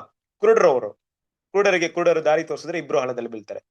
ಹಾಗಾಗಿ ಅವ್ರು ಕಣ್ಣಿಲ್ದವ್ರು. ನಮ್ಗೆ ಕಣ್ಣಿದೆ ಅಂತ ತಿಳ್ಕೊಂಡಿರೋ ನಾವು ಕುರುಡರಾಗಿದ್ದೀವಾ ಅನ್ನೋದು ನಮ್ಮ ಒಂದು ವಿಚಾರಕ್ಕೆ ಬಂದ್ಬಿಡುತ್ತೆ. ಕ್ರಿಸ್ತನ ಪ್ರೀತಿಯ ಸಹೋದರರೇ, ಅದರಿಂದ ಈ ವಿಷಯನ ನಾವು ಸ್ವಲ್ಪ ಸ್ಟಡಿ ಮಾಡಕ್ಕೆ ಪ್ರಯತ್ನ ಪಡೋಣ. ಇದು ಕೊಡಲ್ಪಟ್ಟಿರೋ ನಮಗೋಸ್ಕರ. ಯಾಕಂದ್ರೆ ನಾವು ಮಾತಾಡ್ತಿರೋಂಥ ವಿಷಯ ಯಾವ್ದು ಕೂಡ ಅವ್ರಿಗೇನ್ ಗೊತ್ತೇ ಇಲ್ಲ ತಾನೆ, ಅವ್ರಿಗೆ ಅದ್ರ ಬಗ್ಗೆ ಯಾವುದೇ ಗೊತ್ತಿಲ್ಲ. ಅವ್ರು ಹಾಗೆ ತಿಳ್ಕೊಂಡ್ಬಿಟ್ಟಿದ್ರೆ ಇವತ್ತು ಕ್ರಿಸ್ತನಿಲ್ಲದೆ ನಾವು ಏನ್ ಮಾಡ್ತೀವಿ, ನಾವು ಆಳ್ವಿಕೆ ಮಾಡಕ್ಕಾಗುತ್ತೆ. ಮಾಡ್ತಿದ್ರಾ ನೋಡ್ರಿ. 539ರಿಂದ 1199 1260 ವರ್ಷಗಳ ಕಾಲ ಅವರ ರಾಜ್ಯಭಾರ ಹೇಗಿತ್ತು ಯೋಚನೆ ಮಾಡ್ರಿ. ಯೇಸು ಕ್ರಿಸ್ತನು ಬೇಕಾಗಿಲ್ಲ. ಒಬ್ಬ ಪೋಪ್ ಸಿಸ್ಟಮ್ ಆಗಿ ಅಧಿಕಾರದಲ್ಲಿ ಇಟ್ಕೊಂಡು ರಾಜನಂತೆ ಗಂಭೀರವಾಗಿ ಆಳ್ವಿಕೆ ಮಾಡ್ಕೊಂಡು ಇಡೀ ಲೋಕಕ್ಕೆ ನಾವು ಸಮಾಧಾನವನ್ನ ತರ್ತೀವಿ, ಇಡೀ ಲೋಕ ನಮ್ಮಿಂದ ಸಮಾಧಾನ ಪಡಿಸುತ್ತಂತ ಇವತ್ವರೆಗೂ ಆ ಪೋಪೋಸಿ ಸಿಸ್ಟಮ್ ಅನ್ಕೊಂಡಿದೆ ಅಂದ್ರೆ, ಇವತ್ವರೆಗೂ ಪ್ರಪಂಚದ ಎಲ್ಲಾ ಜನರು ಪೋಪ ಹಿಂದೆ ಹೋಗೋದಕ್ಕೆ ಪ್ರಯತ್ನಗಳನ್ನ ಪಡ್ತಾ ಇದಾರೆ ಅಂದ್ರೆ ಒಬ್ಬರಿಂದನೇ ಪ್ರಪಂಚಕ್ಕೆ ಶಾಂತಿನ ತಂದ್ಕೊಡಕ್ಕಾಗುತ್ತೆ, ಬೇರೆ ಯಾರಿಂದನೂ ತರಕ್ಕಾಗಲ್ಲ ಅಂತ ಭಾವನೆನ ಬೆಳೆಸುವಂತ ರೀತಿಯಲ್ಲಿ ನಡೀತಾ ಇದೆ ಅಂದ್ರೆ ಯೋಚನೆ ಮಾಡಿ ನೋಡ್ರಿ, ಎಷ್ಟು ದೊಡ್ಡ ಮೋಸ ಅಂತ ಯೋಚನೆ ಮಾಡ್ರಿ. ಇದಕ್ಕಿಂತ ಮೋಸವಾದ ವಿಷಯ ಇರುತ್ತಾ? ಇಡೀ ಲೋಕ ಮೋಸ ಹೋಗುತ್ತೆ, ಅವ್ರನ್ನ ಏನ್ ಮಾಡ್ತಾ ಇದಾರೆ, ಮೋಸ ಪಡಿಸ್ಕೊಳ್ತಾ ಇದಾರೆ ಅಲ್ವಾ. ಸೊ ಇದು ಯಾವ ರೀತಿ ಅಂದ್ರೆ, ಕ್ರಿಸ್ತನ ಪ್ರೀತಿಯ ಸಹೋದರರೇ, ಅವರಿಗೆ ಸಂಪೂರ್ಣವಾಗಿ ತಿಳಿದು ಮೋಸ ಹೋಗ್ತಾ ಇಲ್ಲ. ಅವರು ಅರ್ಧಂಬರ್ಧ ತಿಳ್ಕೊಂಡು ತಾವೇನ್ ತಿಳ್ಕೊಂಡಿದ್ರೆ ಅದೇ ನಿಜ ಅನ್ಕೊಂಡು ಮೋಸ ಹೋಗ್ತಾ ಇರೋದು. ಕರೆಕ್ಟ್ ಅಲ್ವಾ? ಈಗ ನೋಡ್ರಿ, ಯಾರೊಬ್ರು ಏನ್ ಮಾಡ್ತಾರೆ, ನಿಮ್ಗೆ ಒಂದು ಇನ್ವಿಟೇಷನ್ ಕೊಟ್ಟಿರ್ತಾರೆ ಅಂತ ತಿಳ್ಕೊಳ್ಳಿ, ಈ ಸಮಯದಲ್ಲಿ ಬನ್ರಿ, ನಿಮ್ಮ ಬಂದಾಗ ನಿಮ್ಮನ್ನ ತುಂಬಾ ನಾವು ಅಲ್ಲಿ ಸನ್ಮಾನಿಸ್ಬೇಕಂತ ನಾವು ಯೋಚನೆ ಮಾಡ್ತಾ ಇದೀವಿ, ನೀವ್ ಇರ್ಬೇಕು, ತುಂಬಾ ನೀವು ಅಲ್ಲಿ ಗಣ್ಯ ವ್ಯಕ್ತಿಗಳಾಗಿರ್ತೀರಾ, ನೀವು ಬರ್ಲೇಬೇಕಂತ ಕೊಟ್ಟಿರ್ತಾರೆ ಇನ್ವಿಟೇಷನ್, ನಿಮ್ಗೆ ಇನ್ವೈಟ್ ಮಾಡಿರ್ತಾರೆ. ನೀವೇನ್ ಮಾಡಿರ್ತೀರ ಅಂದ್ರೆ ಆ ದಿನವನ್ನ ನೀವು ತಿಳ್ಕೊಂಡೆಲ್ಲ ಇನ್ವಿಟೇಷನ್ ಇಲ್ಲ ಒಂದು ಇನ್ವಿಟೇಷನ್ ಬುಕ್ ಇಲ್ಲ ಯಾವ್ದೋ ಒಂದು ಪತ್ರಿಕೆ ಕೊಡೋ ರೀತಿಯಲ್ಲಿ ಏನೋ ಕೊಟ್ಟಿರ್ತಾರೆ, ಏನೋ ಮಾಡಿರ್ತಾರೆ. ಆ ಡೇಟ್ ಏನ್ ಹಾಕಿರ್ಬೋದು, ಒಂದ್ ವೇಳೆ 10 ಅಂತ ಹಾಕಿದ್ದಾಗ ನೀವು ಒಂದ್ ವೇಳೆ ಈ ತಿಂಗಳತ್ತೋ ಇಲ್ಲ ಮುಂದಿನ ತಿಂಗಳತ್ತೋ ಇಲ್ಲ 11ನೇ ತಾರೀಕು ಅಂದ್ಬಿಟ್ಟು ಹಿಂದೆ ಮುಂದೆ ತಿಳ್ಕೊಂಡ್ಬಿಟ್ಟು ಆ ಒಂದು ಸಮಯವನ್ನ ಮೀರಿ ಆ ಒಂದು ಕಾರ್ಯಕ್ರಮಕ್ಕೆ ನೀವು ಹೋದಾಗ ಅಲ್ಲಿ ಯಾರೂ ಇರ್ದೆ ನೀವು ತುಂಬಾ ರೆಡಿಯಾಗಿ ಪ್ರಿಪೇರ್ ಆಗಿ ಹೋಗೋದಾಗ ನಿಮಗೆ ಸನ್ಮಾನ ಮಾಡ್ತಾರೆ, ನಿಮ್ಗೆ ತುಂಬಾ ಪ್ರಾಮುಖ್ಯತೆ ಕೊಡ್ತಾರೆ, ನೀವು ಗಣ್ಯ ವ್ಯಕ್ತಿ ಆಗಿರ್ತೀರ ಅಂತ ಹೋದಾಗ ಅಲ್ಲಿ ಆ ಕಾರ್ಯಕ್ರಮ ಆಲ್ರೆಡಿ ಮುಗ್ದೋಗಿದ್ದಾಗ ನೀವು ಕೇಳಿದಾಗ ಅದು ನೆನ್ನೆನೆ ಮುಗ್ದೋಗಿದೆ, ನೀವು ತಪ್ಪಾಗಿ ಬಂದಿದ್ದೀರಾ ಅಂದಾಗ ನಿಮ್ಮ ಭಾವನೆ ಹೆಂಗಿರುತ್ತೆ? ಏನ್ ಅನ್ಕೊಂಡಿರ್ತೀರ ಅವಾಗ? ತೆಗೆದು ನೋಡ್ತೀರಾ ಅವ್ರ ಇನ್ವಿಟೇಷನ್ ನೋಡಿದಾಗ ಹೆಂಗಿರುತ್ತೆ ಇನ್ವಿಟೇಷನ್? ಅಯ್ಯೋ ನೆನ್ನೆ ಡೇಟ್ ಹಾಕಿದ್ದೆ ನಾನು, ಇವತ್ತು ಬಂದಿದ್ದೀನಲ್ಲ, ನೆನ್ನೆನೆ ಬರ್ಬೇಕಾಯ್ತಲ್ಲ, ಮಿಸ್ ಮಾಡ್ಕೊನಲ್ಲ. ಯೋಚನೆ ಮಾಡ್ರಿ, ನಾನು ಸರಿಯಾಗಿ ಸ್ಟಡಿ ಮಾಡಿಲ್ಲ, ಸರಿಯಾಗಿ ಓದಿಲ್ಲ ಅಲ್ವಾ? ಇವರೆಲ್ಲ ಪುನರ್ತನಾಗಿ ಬರ್ಬೇಕಾದ್ರೆ ದೇವ್ರ ರಾಜ್ಯದಲ್ಲಿ ಇದೇ ಭಾವನೆ ಇರುತ್ತೆ. ಏನಪ್ಪಾ ಅಂದ್ರೆ, ಹೌದಾ ಇದು ನಿಜ ಅಲ್ವಾ, ಹಂಗಾದ್ರೆ ನಾವು ಓದಿದ್ದೆಲ್ಲ ಸುಳ್ಳ, ಏನ್ ಹೇಳ್ತಾ ಇದ್ದ ಸತ್ಯವೇದ? ಓ ಸತ್ಯವೇದ ಈಗ ಹೇಳೇ ಇಲ್ವಾ, ಹಂಗಾದ್ರೆ ನಾವೇನೋ ತಪ್ಪಾಗಿ ತಿಳ್ಕೊಂಡ್ಬಿಟ್ಟಿದೀವಾ? ಯೋಚನೆ ಮಾಡ್ರಿ ಕ್ರಿಸ್ತನ ಪ್ರೀತಿಯ ಸರಸರೇ, ಎಷ್ಟರ ಮಟ್ಟಿಗೆ ಅವರ ಒಂದು ಮೋಸ ಹೋಗಿರುವಂತ ವಿಷಯಗಳಿರುತ್ತೆ. ಕೊನೆಗೆ ಕೇಳ್ತಾರೆ, ಎಲ್ಲ ಬಂದ್ ಕೇಳ್ತಾರೆ ಅವ್ರಿಗೆ, ಏನಪ್ಪಾ ನೀನ್ ಹೇಳಿದ ಮಾತು ನಾನ್ ಕೇಳ್ತಿದ್ದೆ, ನೋಡಿದ್ರೆ ನೀನ್ ಇಲ್ಲಿದ್ಯಾ, ನೀನ್ ಮೋಸ ಹೋಗಿದ್ದಲ್ದೆ ನಮ್ಮನ್ನು ಮೋಸ ಮಾಡಿದ್ಯಾ, ಇಡೀ ಲೋಕ ಮೋಸವಾಗಿದೆ. ಇದು ಕ್ರೈಸ್ತ ಪ್ರಪಂಚದ ಮುಂದಿನ ಹಾದಿ. ಇನ್ ಮುಂದೆ ಬರುತ್ತಲ್ಲ ಆಂಟಿ ಕ್ರೈಸ್ಟ್ ಸಿಸ್ಟಮ್, ಇಡೀ ಲೋಕ ಅವ್ರನ್ನ ನಂಬ್ಕೊಂಡು ಇವರಿಂದ ಸಮಾಧಾನ ಬಂದ್ಬಿಡುತ್ತೆ ಅನ್ಬಿಟ್ಟು ನಂಬ್ಕೊಂಡು ಹೋಗ್ಬಿಡ್ತಾರೆ. ಕೊನೆಗೆ ಮಹಾ ಯುದ್ಧ ಆಗೋದೇ ಅಲ್ಲಿಂದನೆ. ಯೋಚನೆ ಮಾಡಿ ಕ್ರಿಸ್ತನ ಪ್ರೀತಿಯ ಸರಸರೇ, ಇದೆಲ್ಲ ಇವತ್ತು ಹೇಗೆ ಅವತ್ತಿನ ಒಂದು ಯಹೂದ್ಯರ ಮುಂದೆ ಇದಂತ ಸದುಸೇರು ಪರಿಸೇರು ನಿಜವಾದ ಮೇಸಿಯ ಬಂದಿದ್ರು ಆತನ ಯಾರಂತ ತಿಳಿದೆ ಆತನ ಶಿಲುಬೆಗೆ ಹಾಕಿ ಬೇರೆ ಯಾರೋ ಮೇಸಿಯ ಬರ್ತಾರಂತ ಎದುರು ನೋಡ್ತಾ ಇದ್ರು. ಇವತ್ತು ಇವರು ಕೂಡ ಹಾಗೆ ನಿಜವಾದ ಮೇಸಿನಿಂದ ಕೊಡ್ಬೇಕಂತ ಸಮಾಧಾನವನ್ನ ತಾವೇ ಕೊಡ್ಬೇಕಂದ್ಬಿಟ್ಟು ಇವರು ಮೋಸವಾಗಿ ಲೋಕವನ್ನು ಮೋಸ ಮಾಡುವಂತ ಕೆಲಸ ನಡೀತಾ ಇರೋದು ನಮ್ಮ ಕಣ್ಣು ಮುಂದೆ ಸ್ಪಷ್ಟವಾಗಿದೆ, ಯಾವುದೇ ಸಂದೇಹ ಇಲ್ಲ. ಏನಾ? ಸೊ ಕಂಟಿನ್ಯೂ ಮಾಡೋಣ.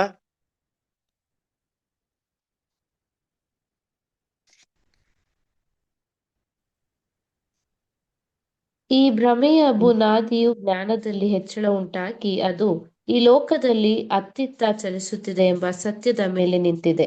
ಆತನ ಸಿದ್ಧತೆಯ ದಿನ ಈ ಘಟನೆಯು ನಾಗರಿಕ ದೇಶಗಳ ವಾಣಿಜ್ಯ ವ್ಯವಹಾರಗಳು ಹರಡಲು ಮತ್ತು ಅದರ ಪರಿಣಾಮವಾಗಿ ಲೌಕಿಕ ಅಭ್ಯುದಯವು ಹೆಚ್ಚಾಗಲು ಅನುಕೂಲಕರವಾಗಿದೆ. ಈ ಎಲ್ಲವುಗಳ ಖ್ಯಾತಿಯು ಶಾಂತ ರೀತಿಯಲ್ಲಿ ಬಾಬೇಲು ತನಗೆ ಸಲ್ಲುತ್ತದೆ ಎಂದು ಅನ್ವಯಿಸಿಕೊಳ್ಳುತ್ತದೆ. ಈ ಎಲ್ಲ ಅನುಕೂಲತೆಗಳು ಆಕೆಯ ಪ್ರಭಾವಗಳ ಕ್ರಿಸ್ತೀಕರಣ ಮತ್ತು ಶಕ್ತಿಗೊಳಿಸುವಿಕೆಯ ಫಲವಾಗಿದೆ ಎಂದು ಸೂಚಿಸುತ್ತದೆ. ಆಕೆಯು ಹೆಮ್ಮೆಯಿಂದ ಗ್ರೇಟ್ ಬ್ರಿಟನ್ನಿನ ಕ್ರೈಸ್ತ ರಾಷ್ಟ್ರವನ್ನು ಸೂಚಿಸುತ್ತಾ ಆಕೆಯ ಸಂಪತ್ತು ಮತ್ತು ಅಭಿವೃದ್ಧಿಯು ಆಕೆಯ ಕ್ರೈಸ್ತ ತತ್ವ ವಿಧಿಗಳ ಫಲವಾಗಿದೆ ಎಂದು ಸೂಚಿಸುತ್ತಾಳೆ. ಆದರೆ ಸತ್ಯಾಂಶವೇನು? ಆ ದೇಶ ಅಥವಾ ಬೇರೆ ದೇಶವು ಸಾಧಿಸಿದ ಅಭಿವೃದ್ಧಿಯ ಪ್ರತಿಯೊಂದು ಹೆಜ್ಜೆಯು ಬಾಬೇಲಿನ ದಬ್ಬಾಳಿಕೆಯ ನೊಗವನ್ನು ಕಳಚಿ ಹಾಕುವ ಪ್ರಯತ್ನದ ವಿಸ್ತಾರತೆಯಿಂದೊಡಗೂಡಿದೆ. ಗ್ರೇಟ್ ಬ್ರಿಟನ್ ಪೋಪನ ದಬ್ಬಾಳಿಕೆಯ ನಿರ್ಬಂಧಗಳನ್ನು ಬಿಸಾಡಿದ ಅನುಪಾತದಲ್ಲಿ ಆಕೆಯು ಅಭಿವೃದ್ಧಿ ಹೊಂದಿದಳು. ದೇವರಿಂದ ನೇಮಿತವಾದ ಅರಸ ಮತ್ತು ಯಾಜಕನ ಅಧಿಕಾರದಲ್ಲಿ ಮತ್ತು ದಬ್ಬಾಳಿಕೆಯಲ್ಲಿ ಸಭೆ ಮತ್ತು ರಾಜ್ಯದ ಒಕ್ಕೂಟದ ಬಗೆಗಿನ ಪೋಪನ ಸಿದ್ಧಾಂತಗಳನ್ನು ಇಟ್ಟುಕೊಂಡು ಅದರಿಂದ ಪ್ರಭಾವ ಹೊಂದಿದ ಅನುಪಾತದಲ್ಲಿ ಮತ್ತು ಬಲಾತ್ಕಾರವಾದ ದುರಾಸೆ ಮತ್ತು ಸ್ವಾರ್ಥತೆಯ ವಿಸ್ತಾರತೆಯಲ್ಲಿ ಆಕೆಯು ತನ್ನನ್ನು ಇನ್ನೂ ಕೆಳಮಟ್ಟಕ್ಕೆ ತಂದುಕೊಂಡಿದ್ದಾಳೆ. Thank you. ನೋಡ್ರಿ, ಈ ಒಂದು ಸ್ಟ್ರಾಂಗ್ ನೋಡ್ರಿ, ಯಾವಾಗ್ಲೂ ಒಂದು ವಿಚಾರನ ಅರ್ಥ ಮಾಡ್ಕೊಬೇಕು. ಏನಪ್ಪಾ ಅಂದ್ರೆ, ಸೈತಾನನ ತಂತ್ರಗಳಿರ್ಬೋದು ಅಲ್ವಾ, ಆತನ ಒಂದು ದೊಡ್ಡ ಮಹಾ ಪ್ಲಾನ್ ಇರ್ಬೋದು. ಏನಪ್ಪಾ ಇರುತ್ತಂದ್ರೆ, ದೊಡ್ಡ ದೊಡ್ಡ ವ್ಯಕ್ತಿಗಳನ್ನ, ದೊಡ್ಡ ದೊಡ್ಡ ಸಂಘಟನೆಗಳ ಅಧಿಕಾರಿಗಳನ್ನ ಆತನ ಇಟ್ಕೊಂಡ್ರೆ ಸಾಕು, ಅವ್ರನ್ನ ಬೀಳಿಸಿದ್ರೆ ಸಾಕು, ಆತನ ಹಿಂಬಾಲಿಸಿದ್ರೆ ಎಲ್ರು ಬಿದ್ದೋಗ್ತಾರೆ. ಇಲ್ಲಿರೋದು ತುಂಬಾ ದೊಡ್ಡ ಸಿಸ್ಟಮ್ ಏನಪ್ಪಾ ಅಂದ್ರೆ ಪೋಪಸಿ ಸಿಸ್ಟಮ್. ನಿಮ್ಗೂ ನಮಗೂ ಅದು ದೊಡ್ಡದಾಗಿ ಕಾಣಿಸದೇ ಇರ್ಬೋದು, ಆದ್ರೆ ಮುಂದೊಂದು ದಿನ ತುಂಬಾ ದೊಡ್ಡದಾಗುತ್ತೆ. ಯಾಕೆ ಅಂತ ಕೇಳ್ಬೇಕಾದ್ರೆ ಕ್ರಿಸ್ತನ ಪ್ರೀತಿಯ ಸಹೋದರರೇ, ಇವತ್ತಿರುವಂತಹ ಪ್ರಪಂಚದ ಅನೇಕ ಸಮಸ್ಯೆಗಳಿಂದ, ಯುದ್ಧಗಳಿಂದ, ರಾಷ್ಟ್ರಗಳ ಮಧ್ಯೆ ಇರುವಂತ ಒಂದು ಏನಂತೀವಿ ವಿರೋಧಗಳಿಂದ, ಹಗೆತನಗಳಿಂದ ಬಿಡಿಸೋದಿಕ್ಕೆ ಯಾರಾದ್ರೂ ಮುಂದೆ ಬರೋ ನಮ್ಮನ್ನ ಸಂಧಾನ ಮಾಡಲ್ವಾ? ಯಾರಾದ್ರೂ ಬರುವಂತ ಅಂತಹ ಒಂದು ಗಣ್ಯ ವ್ಯಕ್ತಿಗಳು ಸಿಗಲ್ವಾ ಅಂತ ಯಾರಾದ್ರೂ ಯೋಚನೆ ಮಾಡಿದಾಗ, ಕ್ರೈಸ್ತ ರಾಷ್ಟ್ರಗಳು ಯೋಚನೆ ಮಾಡಿದಾಗ ಅವ್ರ ಕಣ್ಣಿಗೆ ಕಾಣಿಸುವಂತ ಒಂದೇ ಒಂದು ಸಿಸ್ಟಮ್ ಏನಪ್ಪಾ ಅಂದ್ರೆ ಈ ಪೋಪಸಿ ಸಿಸ್ಟಮ್. ಪೋಪ್ ಅವ್ರು ಬಂದ್ರೆ ಆಗುತ್ತೆ, ಅವ್ರು ಮನಸ್ಸು ಮಾಡಿದ್ರೆ ಎಲ್ಲ ಸರಿಯಾಗುತ್ತೆ, ಅವರು ಇಲ್ಲಿಗೆ ಕೈ ಹಾಕಿದ್ರೆ ಮಾತ್ರ ಈ ಕೆಲಸ ಸಾಧನೆ ಆಗುತ್ತೆ ಅನ್ನೋ ರೀತಿಯಲ್ಲಿ ಇವತ್ತು ಅವರ ಮಧ್ಯದಲ್ಲಿ ಮೋಸ ಹೋಗುವಂತ ವಿಚಾರವನ್ನ ಈ ಪೋಪಸಿ ತೋರ್ಸ್ಕೊಂಡ್ ಬರ್ತಿದೆ ಅಷ್ಟೇ. ಅದು ನಿಜ ಅಲ್ಲ.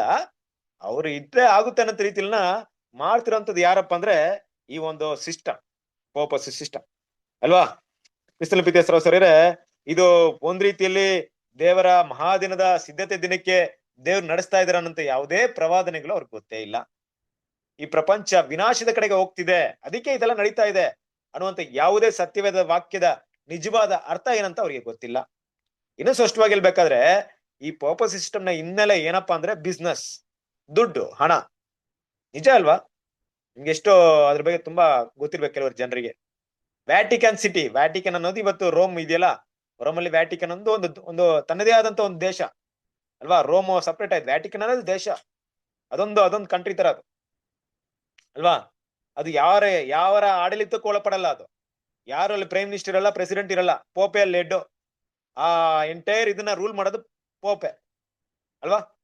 ಹಾಗಿರ್ಬೇಕಾದ್ರೆ ಆ ಪೋಪು ಅವರು ಇದ್ರಲ್ವಾ, ಅಲ್ಲಿ ವ್ಯಾಟಿಕನ್ ಸಿಟಿಲಿರುವಂತ ಒಂದು ಹಣವನ್ನ ತಗೊಂಡು ಇವತ್ತು ಪ್ರಪಂಚಕ್ಕೆ ನಾವು ಏನಾದ್ರು ಊಟ ಹಾಕೋಣ, ಇಲ್ಲ ಅನ್ನವನ್ನ ಕೊಡೋಣ, ಅನ್ನದಾನ ಮಾಡೋಣ ಅಂದ್ರೆ ಇವತ್ತಿನ ಪರಿಸ್ಥಿತಿಯಲ್ಲಿ ತಗೊಂಡ್ರೆ ಕ್ರಿಸ್ತನ ಪಿತೇಶ್ವರ ಸರಿರೆ 2 ವರ್ಷ ಉಚಿತವಾಗಿ ಎಲ್ರಿಗೂ ಆಹಾರವನ್ನ ಕೊಡ್ಬಹುದು.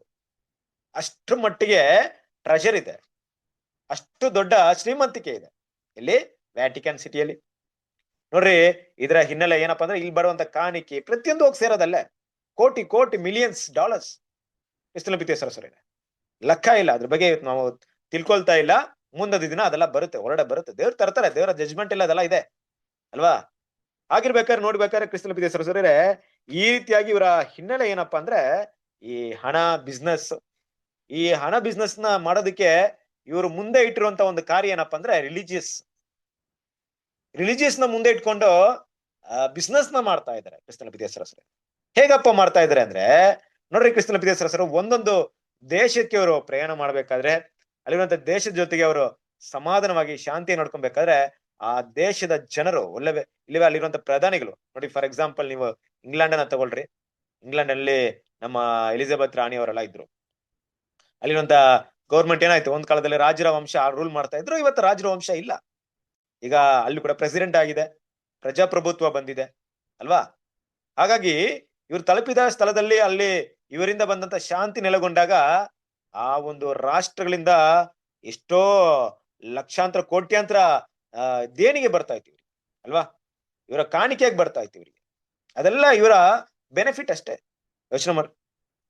ಹೀಗೆ ಈ ರೀತಿ ಇವ್ರು ಏನ್ ಮಾಡ್ತಿದ್ರು ಅಂದ್ರೆ, ನಾವು ಈ ದೇಶಕ್ಕೆ ಕಾಲಿಟ್ಟಿದ್ರಿಂದಲೇ, ನಾನ್ ಬಂದಿದ್ದಿಂದಲೇ ಈ ದೇಶ ಶ್ರೀಮಂತಿಕೆ ಆಗ್ತಿದೆ, ನಾವು ಬಂದ ಮೇಲೆ ನೀವು ತುಂಬಾ ಅಭಿವೃದ್ಧಿ ಆಗ್ತಾ ಇದ್ದೀರಾ ಅಲ್ವಾ, ನಮ್ಮಿಂದ ನೀವು ತುಂಬಾ ಮುಂದುವರಿತಾ ಇದ್ದೀರಾ, ನಮ್ಮ ಒಂದು ಉಪದೇಶಗಳನ್ನ ನಮ್ಮಲ್ಲಿ ಬಂದಂತ ಒಂದು ಏನಿದೆ ನಾವು ಕೊಡುವಂತ ಒಂದು ಬೋಧನೆಗಳ ಅನುಸಾರವಾಗಿ ಅದನ್ನ ಫಾಲೋ ಮಾಡೋದ್ರಿಂದ, ಇಲ್ಲವೇ ನಮ್ಮಿಂದ ಬರುವಂತ ಒಂದು ಬ್ಲೆಸ್ಸಿಂಗ್ ಇಂದ ದೇವ್ರು ನಿಮ್ಮನ್ನ ಆಶೀರ್ವಾದ ಮಾಡ್ತಾ ಇದ್ರ ಅಂತ ಭಾವನೆ ಎಲ್ಲ ಕಡೆ ಹಾಡ್ತಾ ಇದಾರೆ ಯಾರೋ ಈ ಪೋಪಸಿ ಸಿಸ್ಟಮ್. ನಿಜ ಹೇಳ್ಬೇಕಾದ್ರೆ ಈ ಗ್ರೇಟ್ ಬ್ರಿಟನ್ ಇರ್ಬೋದು, ಬೇರೆ ಯಾವುದೇ ರಾಷ್ಟ್ರಗಳಿರ್ಬೋದು, ಅದು ಶ್ರೀಮಂತಿಗೆ ಆಗೋದಕ್ಕೆ ಕಾರಣ ಏನಪ್ಪಾ ಅಂದ್ರೆ ಪೋಪನ್ನ ಬಿಟ್ಟು ಹೊರಡೆ ಬಂದಿದ್ದೇ ಕಾರಣ. ಗೊತ್ತಲ್ವಾ ನಿಮ್ಗೆ? ಯಾವಾಗ ಮಾರ್ಟಿನ್ ಲೂಥರ್ ಪ್ರೊಟೆಸ್ಟ್ ಮಾಡಿದ್ರು ಅವಾಗ ಗ್ರೇಟ್ ಬ್ರಿಟನ್ ಏನಾಯ್ತು ಅಂದ್ರೆ, ಬ್ರಿಟನ್ ಇಂಗ್ಲೆಂಡ್ ನಮ್ಮನ್ನ ರೂಲ್ ಮಾಡ್ತಿದ್ರ ಬ್ರಿಟಿಷರು, ಅದನ್ನ ಗ್ರೇಟ್ ಬ್ರಿಟನ್ ಅಂತ ಹೇಳ್ತಾರೆ. ಈ ಬ್ರಿಟಿಷರ್ ಇದ್ದಂತ ದೇಶ ಲಂಡನ್, ಇಲ್ಲವೇ ಬ್ರಿಟಿಷ್ ದ್ವೀಪಗಳು ಅಂತ ನೀವು ನೋಡ್ಬೋದು. ಅದ್ರಲ್ಲಿ ಲಂಡನ್ ಕೂಡ ಒಂದು ಭಾಗವಾಗಿದೆ, ಬ್ರಿಟನ್ ಅಂತ ಒಂದು ಭಾಗವಾಗಿದೆ. ಇವರೇನ್ ಮಾಡ್ತಿದ್ರು ಅಂದ್ರೆ ಮಾರ್ಟಿನ್ ಲೂಥರ್ಗೆ ಸಪೋರ್ಟ್ ಮಾಡ್ತಿದ್ರು, ಪ್ರೊಟೆಸ್ಟನ್ಗೆ ಸಪೋರ್ಟ್ ಮಾಡ್ತಿದ್ರು. ಹಾಗಾಗಿ ಅವ್ರು ಏನ್ ಮಾಡಿದ್ರು, ಪೋಪಸಿಗೆ ಆಪೋಸಿಟ್ ಆಗಿ ನಿಂತ್ಕೊಂಡ್ರು. ಅದರಿಂದಲೇ ಆ ದೇಶ ಅಷ್ಟು ದೊಡ್ಡ ಶ್ರೀಮಂತಿಕೆ ಹೋಯ್ತು ಅಂತ ಸತ್ಯಾಂಶ ಇನ್ನು ಕೂಡ ಈ ಪೋಪ್ ಸಿಸ್ಟಮ್ಗೆ ಗೊತ್ತೇ ಇಲ್ಲ. ಅವ್ರೇನ್ ತಿಳ್ಕೊಂಡ್ಬಿಟ್ಟಿದ್ದಾರೆ, ನಮ್ಮಿಂದಲೇ ಅಭಿವೃದ್ಧಿ ಆಗ್ತಾ ಇದೆ, ನಾವೆಲ್ಲೆಲ್ಲ ಹೋಗ್ತಿದೀವೋ ಅಲ್ಲೆಲ್ಲ ಅಭಿವೃದ್ಧಿ ಆಗ್ತಾ ಇದೆ ಅನ್ನುವ ಮಟ್ಟಿಗೆ ಏನಾಗ್ತಿದ್ದಾರೆ ಅಂದ್ರೆ ತಪ್ಪಾಗಿ ತಿಳ್ಕೊಂಡ್ಬಿಟ್ಟಿದ್ದಾರೆ.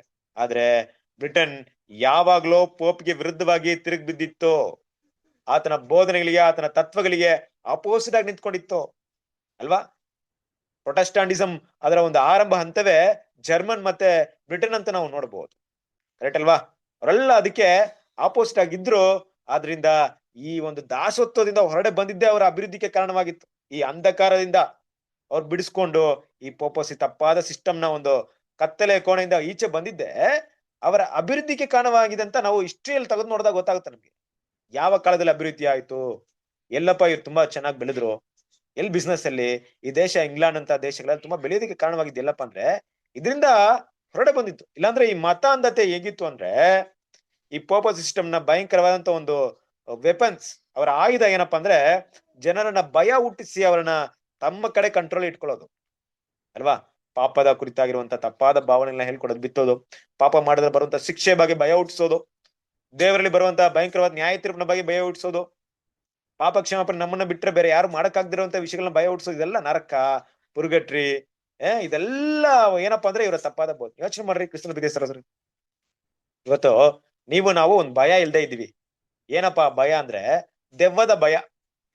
ದೆವ್ವ ಸತ್ತೋಗಿರೋ ಮನುಷ್ಯ ಇಲ್ಲಿದ್ದಾನೆ, ಅಲ್ಲಿದ್ದಾನೆ, ಇಲ್ಲಿ ಓಡಾಡ್ತಾ ಇದ್ದಾನೆ, ಅಲ್ಲಿ ಓಡಾಡ್ತಾ ಇದ್ದಾನೆ, ನಮ್ಮ ಪಕ್ಕದಾಗ ಕೂತ್ಕೊಂಡಿದ್ದಾನೆ, ಓ ಹಳ್ಳಿಲ್ಲ ಕತ್ಲೆ ಕೋಣೆಯಲ್ಲಿ ಕಾಣಿಸ್ತಾ ಐತೆ, ಇದೆಲ್ಲ ನಮ್ಗಿಲ್ಲ. ಯಾಕೆ? ಸತ್ಯ.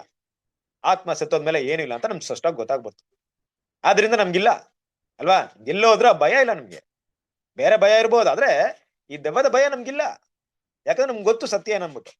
ಯೋಚನೆ ಮಾಡ್ರಿ, ತಿಳಿದಿರುವಂತ ವ್ಯಕ್ತಿ ಅವನು ಎಷ್ಟೇ ಶ್ರೀಮಂತಿಕೆ ಇದ್ರು, ಎಷ್ಟೇ ದೊಡ್ಡವನಾಗಿದ್ರು, ಯಾವುದೋ ಒಂದು ಆತನು ಜಯಿಸಲಾಗದಿರುವಂತ ಒಂದು ಭಯ ಅವನ್ನ ಆಳ್ವಿಕೆ ಮಾಡ್ತಾ ಇತ್ತು ಅಂದ್ರೆ ಆ ಭಯದ ಹಿನ್ನೆಲೆ ಏನಂತ ಗೊತ್ತಿಲ್ಲದೆ ಇರ್ಬೇಕಾದ್ರೆ, ದೊಡ್ಡ ದೊಡ್ಡ ಜ್ಞಾನಿಗಳು ಕೂಡ ಅದಕ್ಕೆ ಉತ್ತರ ಕೊಡದೇ ಇರ್ಬೇಕಾದ್ರೆ ಅವನ ಜೀವನ ಪೂರ್ತಿಯ ಭಯದಲ್ಲಿ ಸಾಯ್ತಾನೆ. ಇವತ್ತು ಪ್ರಪಂಚದಲ್ಲಿ ಎಷ್ಟು ಜನ ಭಯದಲ್ಲಿ ಸಾಯ್ತಾ ಇಲ್ಲ? ಕ್ರಿಸ್ತನ ಪ್ರೀತಿಯ ಸಹೋದರರೇ, ಈ ಪೋಪ ಸಿಸ್ಟಮ್ ತಮ್ಮದೇ ಆದಂತ ಸಿದ್ಧಾಂತವನ್ನ ಇಟ್ಕೊಂಡು ಆ ಸಿದ್ಧಾಂತದ ಮೂಲಕ ಬಲಾತ್ಕಾರವಾಗಿ ಎಲ್ಲರನ್ನ ರೂಲ್ ಮಾಡ್ತಾ ಇತ್ತು. ಇದರ ಹಿನ್ನೆಲೆ ಏನಪ್ಪಾ? ಯಾಕೆ ಈ ರೀತಿ ರೂಲ್ ಮಾಡೋದಂದ್ರೆ ಆಯಾ ಭಯನೇ ಬಿಸ್ನೆಸ್. ಕರೆಕ್ಟ್ ಅಲ್ವಾ? ಇವತ್ತು ಪ್ರಪಂಚದಾದ್ಯಂತ ತಗೊಳ್ರಿ ಕ್ರಿಸ್ತನ ಪ್ರೀತಿಯ ಸಹೋದರರೇ, ಫಿಯರ್ ಇಸ್ ಬಿಸ್ನೆಸ್, ಭಯನೇ ಬಿಸ್ನೆಸ್. ಇನ್ನು ಸ್ಪಷ್ಟವಾಗಿ ಹೇಳ್ಬೇಕಾದ್ರೆ ನಿಮಗೆ ಒಂದು ನಮ್ಗೇನಾದ್ರು ಒಂದು ರೋಗ ಏನೋ ಬಂದ್ಬಿಡುತ್ತೆ ಅಂತ ಇಟ್ಕೊಳ್ಳಿ, ಆಸ್ಪತ್ರೆಗೆ ಹೋಗ್ತೀವಿ ಅಲ್ವಾ. ಆಸ್ಪತ್ರೆಗೆ ಹೋದ್ಮೇಲೆ ಅಲ್ಲೇನ್ ಮಾಡ್ತಾರೆ, ನಿಮ್ಗೇನೋ ಒಂದು ಭಯಂಕರವಾದಂತ ರೋಗ ಇದೆ ಅಂತ ಹೇಳ್ಬಿಡ್ತಾರೆ. ಏನ್ ಮಾಡ್ಬೇಕು? ಆ ರೋಗನ ಗುಣಪಡಿಸ್ಬೇಕ ನಾನೇನ್ ಮಾಡ್ತೀನಿ? ನನ್ನಲ್ಲಿ ದುಡ್ಡಿದ್ರೆ ನಾನು ಯೋಚನೆ ಮಾಡೋದಷ್ಟೇ, ನನ್ಗೆ ಎಷ್ಟೇ ದುಡ್ಡು ಹೋಗ್ಲಿ ನನ್ನ ಜೀವನ ಕಾಪಾಡ್ಕೊಬೇಕು. ಜೀವದ ಭಯ ಬಂದಿರುತ್ತೆ ನನಗೆ. ಜೀವದ ಭಯ ಬಂದ್ಮೇಲೆ ದುಡ್ಡನ್ನ ಕೊಡಕ್ಕೆ ನಾನು ಹಿಂದೆ ಮುಂದೆ ನೋಡಲ್ಲ. ಇದು ಮೆಡಿಕಲ್ ಮಾಫಿಯಾ. ಅಂದ್ರೆ ಅವರಲ್ಲಿ ಮಾಡ್ತಿರುವಂತ ಕೆಲಸ ಏನಪ್ಪಾ ಅಂದ್ರೆ ಈ ಒಂದು ದೊಡ್ಡ ದೊಡ್ಡ ಹಾಸ್ಪಿಟಲ್ ಮಾಡುವಂತ ಉದ್ದೇಶ ಏನಪ್ಪಾ? ದೊಡ್ಡ ದೊಡ್ಡ ಹಾಸ್ಪಿಟಲ್ ಏನಕ್ಕೆ ಕಟ್ತಾರೆ? ಯಾಕಂದ್ರೆ ಕೋಟಿ ಅಂತ ದುಡ್ಡಿದೆ ಅದ್ರಲ್ಲಿ. ಬಂದವ್ರಿಗೆ ಭಯ ಹಾಕ್ಸ್ಬಿಟ್ರೆ ಸಾಕು ಅಲ್ವಾ. ಅವ್ನು ಏನ್ ಬೇಕಾದ್ರೆ ಕೊಡಕ್ ಸಿದ್ಧ ಇರ್ತಾನೆ, ಲಕ್ಷಾಂತರ ಖರ್ಚು ಮಾಡ್ತಾನೆ. ಯಾಕೆ? ದುಡ್ಡು. ಇದು ವೆಪನ್, ಹಣದ ಬಿಸ್ನೆಸ್ ನ ವೆಪನ್ ಏನಪ್ಪಾ ಅಂದ್ರೆ ಭಯ. ಈ ಭಯದ ತಂತ್ರ ವೆಪನ್ ನ ಯೂಸ್ ಮಾಡ್ತಾ ಇದ್ರು. ಇವತ್ತು ಇಡೀ ಲೋಕಕ್ಕೆ ಏನ್ ಬಂದಿದೆ? ದೇವರ ಕ್ರಿಸ್ತನ ಒಂದು ಆತನ ಬರುವಿಕೆಯಿಂದ ಜ್ಞಾನೋದಯವಾಗಿದೆ. ಎಷ್ಟೋ ವಿಷಯ ಇವತ್ತು ಆ ಅಂಧಕಾರದಿಂದ ಬಿಡುಗಡೆ ಸಿಕ್ಕಿದೆ. ನಮಗ್ ಮಾತ್ರ ಅಲ್ಲ ಕ್ರಿಸ್ತನ ಪ್ರೀತಿಯ ಸಹೋದರರೇ, ಲೋಕದವರು ಕೂಡ ತುಂಬಾ ಎಚ್ಚೆತ್ಕೊಂಡಿದ್ದಾರೆ. ಜನರಲ್ಲ ಬೇಸಿಕ್ ನಾಲೆಜ್ ಬಂದ್ಬಿಟ್ಟಿದೆ. ಬಟ್ ಆಗಿನ ಕಾಲದಲ್ಲಿ ಈ ರೀತಿ ಇರ್ಲಿಲ್ಲ. ಅರ್ಥ ಮಾಡ್ಕೊಳ್ರಿ. ಪೋಪ್ ಸಿಸ್ಟಮ್ ಎಲ್ಲ ನೀವ್ ಹಿಂದೆ ಹೋದ್ರೆ ಸ್ವಲ್ಪ ಹಿಸ್ಟರಿನ ಸ್ಟಡಿ ಮಾಡಿ ನೋಡ್ರಿ. ಈಗಿನಂತೆ ಟೆಕ್ನಾಲಜಿ ಇರ್ಲಿಲ್ಲ, ಏನು ಮಾಹಿತಿ ತಿಳ್ಕೊಳಕ್ಕೆ ಮಾಹಿತಿಗಳೇ ಇರ್ತಾ ಇರ್ಲಿಲ್ಲ. ಮಾಹಿತಿ ಏನಿದ್ರು ಪೋಪ್ ಅವರೇ ತುಂಬಾ ಬುದ್ಧಿವಂತರು, ಅವರೇ ವಿದ್ಯಾವಂತರು, ಅವ್ರೇನ್ ಹೇಳ್ತಾರೆ ಅದೇ ನಿಜ, ಅದನ್ ಬಿಟ್ಟು ಬೇರೆ ಯಾರು ಹೇಳೋದು ನಂಬ್ತಾ ಇರ್ಲಿಲ್ಲ. ಈ ರೀತಿ ಒಂದು ಸಮಸ್ಯೆ ಸನ್ನಿವೇಶಗಳ ಮಧ್ಯದಲ್ಲಿ ಬದುಕಿರುವಂತ ಜನರು ಹೇಗಿರ್ತಾ ಇದ್ರು? ಇದೇ ಒಂದು ವಿಷಯವನ್ನ ಈಗ್ಲೂ ಕೂಡ ಏನ್ ಮಾಡ್ತಾ ಇದೆ? ಅದು ಪ್ರಯೋಗ ಮಾಡ್ತಾ ಇದೆ. ಈ ಪೋಪ ಸಿಸ್ಟಮ್ ನನ್ನಿಂದನೇ ನಿಮ್ಗೆ ಆಶೀರ್ವಾದ ಬರ್ತಾ ಇದೆ. ನೀವು ಸಂತೋಷವಾಗಿರೋದ್ ಕಾರಣ ನಾವೇ. ನೀವು ಇನ್ನೂ ಸಂತೋಷವಾಗಿರ್ಬೇಕಾ? ನಮ್ಮಿಂದ. ಈಗ ಭಯದ ಒಂದು ವೆಪನ್ ಇಂದ ಏನ್ ಬಂದಿದೆ? ಇವಾಗ ಸಂತೋಷದ ವೆಪನ್ ಬಂದಿದೆ. ನಾನು ಹೇಳ್ತಾರೆ ನಿಮ್ಗೆ ಅರ್ಥ ಆಗ್ಬಹುದು ಅಲ್ವಾ. ನಮ್ಮ ಲೈಫ್ ಅಲ್ಲಿ ನಾವು ದುಡ್ಡನ್ನ ಖರ್ಚು ಮಾಡೋದು ಎರಡಕ್ಕೋಸ್ಕರ. ಒಂದು ಸಂತೋಷಕ್ಕೋಸ್ಕರ, ಇನ್ನೊಂದು ಭಯಕ್ಕೋಸ್ಕರ ಅಲ್ವಾ. ಭಯ ಸಂತೋಷ ಬರ್ಬೇಕಾದ್ರೆ ಇದ್ರೆ ಇದ್ ಮಾಡಿದ್ರೆ ಸಂತೋಷ ಬರುತ್ತೆ, ದುಡ್ಡು ಖರ್ಚು ಮಾಡ್ತೀವಿ. ಅಯ್ಯೋ ಇದ್ ಮಾಡದೇ ಇದ್ರೆ ನನಗೆ ಅಪಾಯ ಬಂದ್ಬಿಡುತ್ತೆ, ದುಡ್ಡು ಖರ್ಚು ಮಾಡ್ತೀವಿ. ಬಿಸ್ನೆಸ್ ಟೆಕ್ನಿಕ್ಸ್ ಇದೆಲ್ಲ. ಹಾಗಾಗಿ ಇವತ್ತು ಹೇಳ್ತಾರ ಮಾತೇನೋ, ನಮ್ಮಿಂದನೇ ನೀವು ಸಂತೋಷವಾಗಿದ್ದೀರಾ, ನಮ್ಮಿಂದನೇ ನೀವು ಚೆನ್ನಾಗಿದ್ದೀರಾ, ನಾವ್ ಹೇಳಂತ ಮಾತಿನ ಕೇಳ್ರಿ, ಆಶೀರ್ವಾದವಾಗಿರ್ತೀರಾ. ಇದು ಪೋಪಿನ ಒಂದು ತಪ್ಪಾದ ಬೋಧನೆಯ ಒಂದು ವಿಷಯಗಳನ್ನ ನಾವು ನೋಡ್ಬೋದು ಈಗ ನಡೀತಾರಂತ ವಿಷಯ. ಕಂಟಿನ್ಯೂ ಮಾಡೋಣ.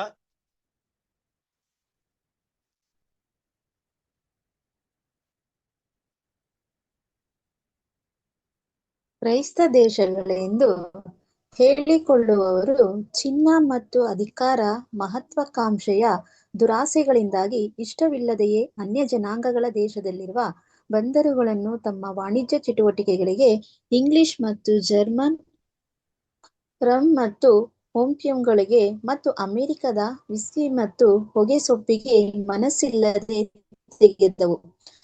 ದೇವರ ಮೇಲಣ ಪ್ರೀತಿ ಮತ್ತು ಅನ್ಯ ಜನರ ದೇಶಗಳ ಆಶೀರ್ವಾದ ಇವುಗಳಿಗೆ ಈ ಪ್ರಯತ್ನದಲ್ಲಿ ಸ್ಕ್ರೀನ್ ಮೇಲೆ ಹೋಯ್ತು. ಒಂದೇ ನಿಮಿಷ ಸಿಸ್ಟರ್, ಅದು ನೆಟ್ವರ್ಕ್ ಏನೋ ಇಶ್ಯೂ ಆಗ್ತಿದೆ. ನೋಡ್ರಿ, ಕಾಣಿಸ್ತಾ ನೋಡ್ರಿ, ಬಂತ ನೋಡ್ರಿ. ಬಂತು ಬ್ರದರ್. ಬಂತು. ಹೋದ ಬ್ರದರ್. ಹೋದ್ರಿ.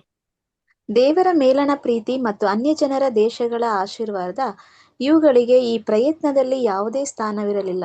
ಇಲ್ಲಿ ಒಂದು ಸುವ್ಯಕ್ತವಾದ ಪ್ರಸ್ತುತ ಚರಿತ್ರೆಯ ಸಣ್ಣ ಸಂಗತಿಯೊಂದಿದೆ. ಅದು ಕ್ರೈಸ್ತ ದೇಶಗಳೆಂದು ಹೇಳಿಕೊಳ್ಳುವವರಿಗೆ ಏನಾದರೂ ಆತ್ಮಸಾಕ್ಷಿ ಇರುವುದಾದರೆ ಅದನ್ನು ಬಿಚ್ಚಿ ಬೀಳಿಸುತ್ತದೆ. ಪೂರ್ವ ಆಫ್ರಿಕಾದ ನೋಪಿನ ಮಹಮ್ಮದನ್ ಎಮ್ಮೀರ್ ಎಂಬಾತನು ನೈಗರ್ ಮಿಷನ್ನಿನ ಬಿಷಪ್ ಕ್ರೋದರ್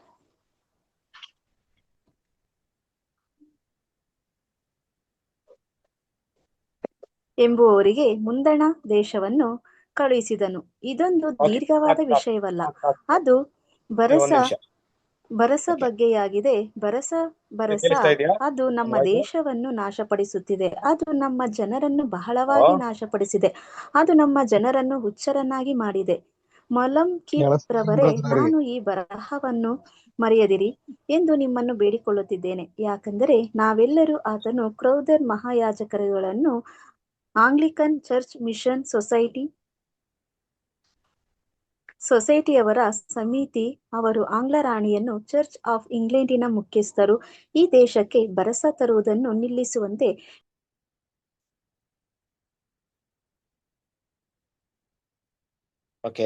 ಸಿಸ್ಟರ್ ಕೇಳಿಸ್ತಾ ಇದೆಯಾ?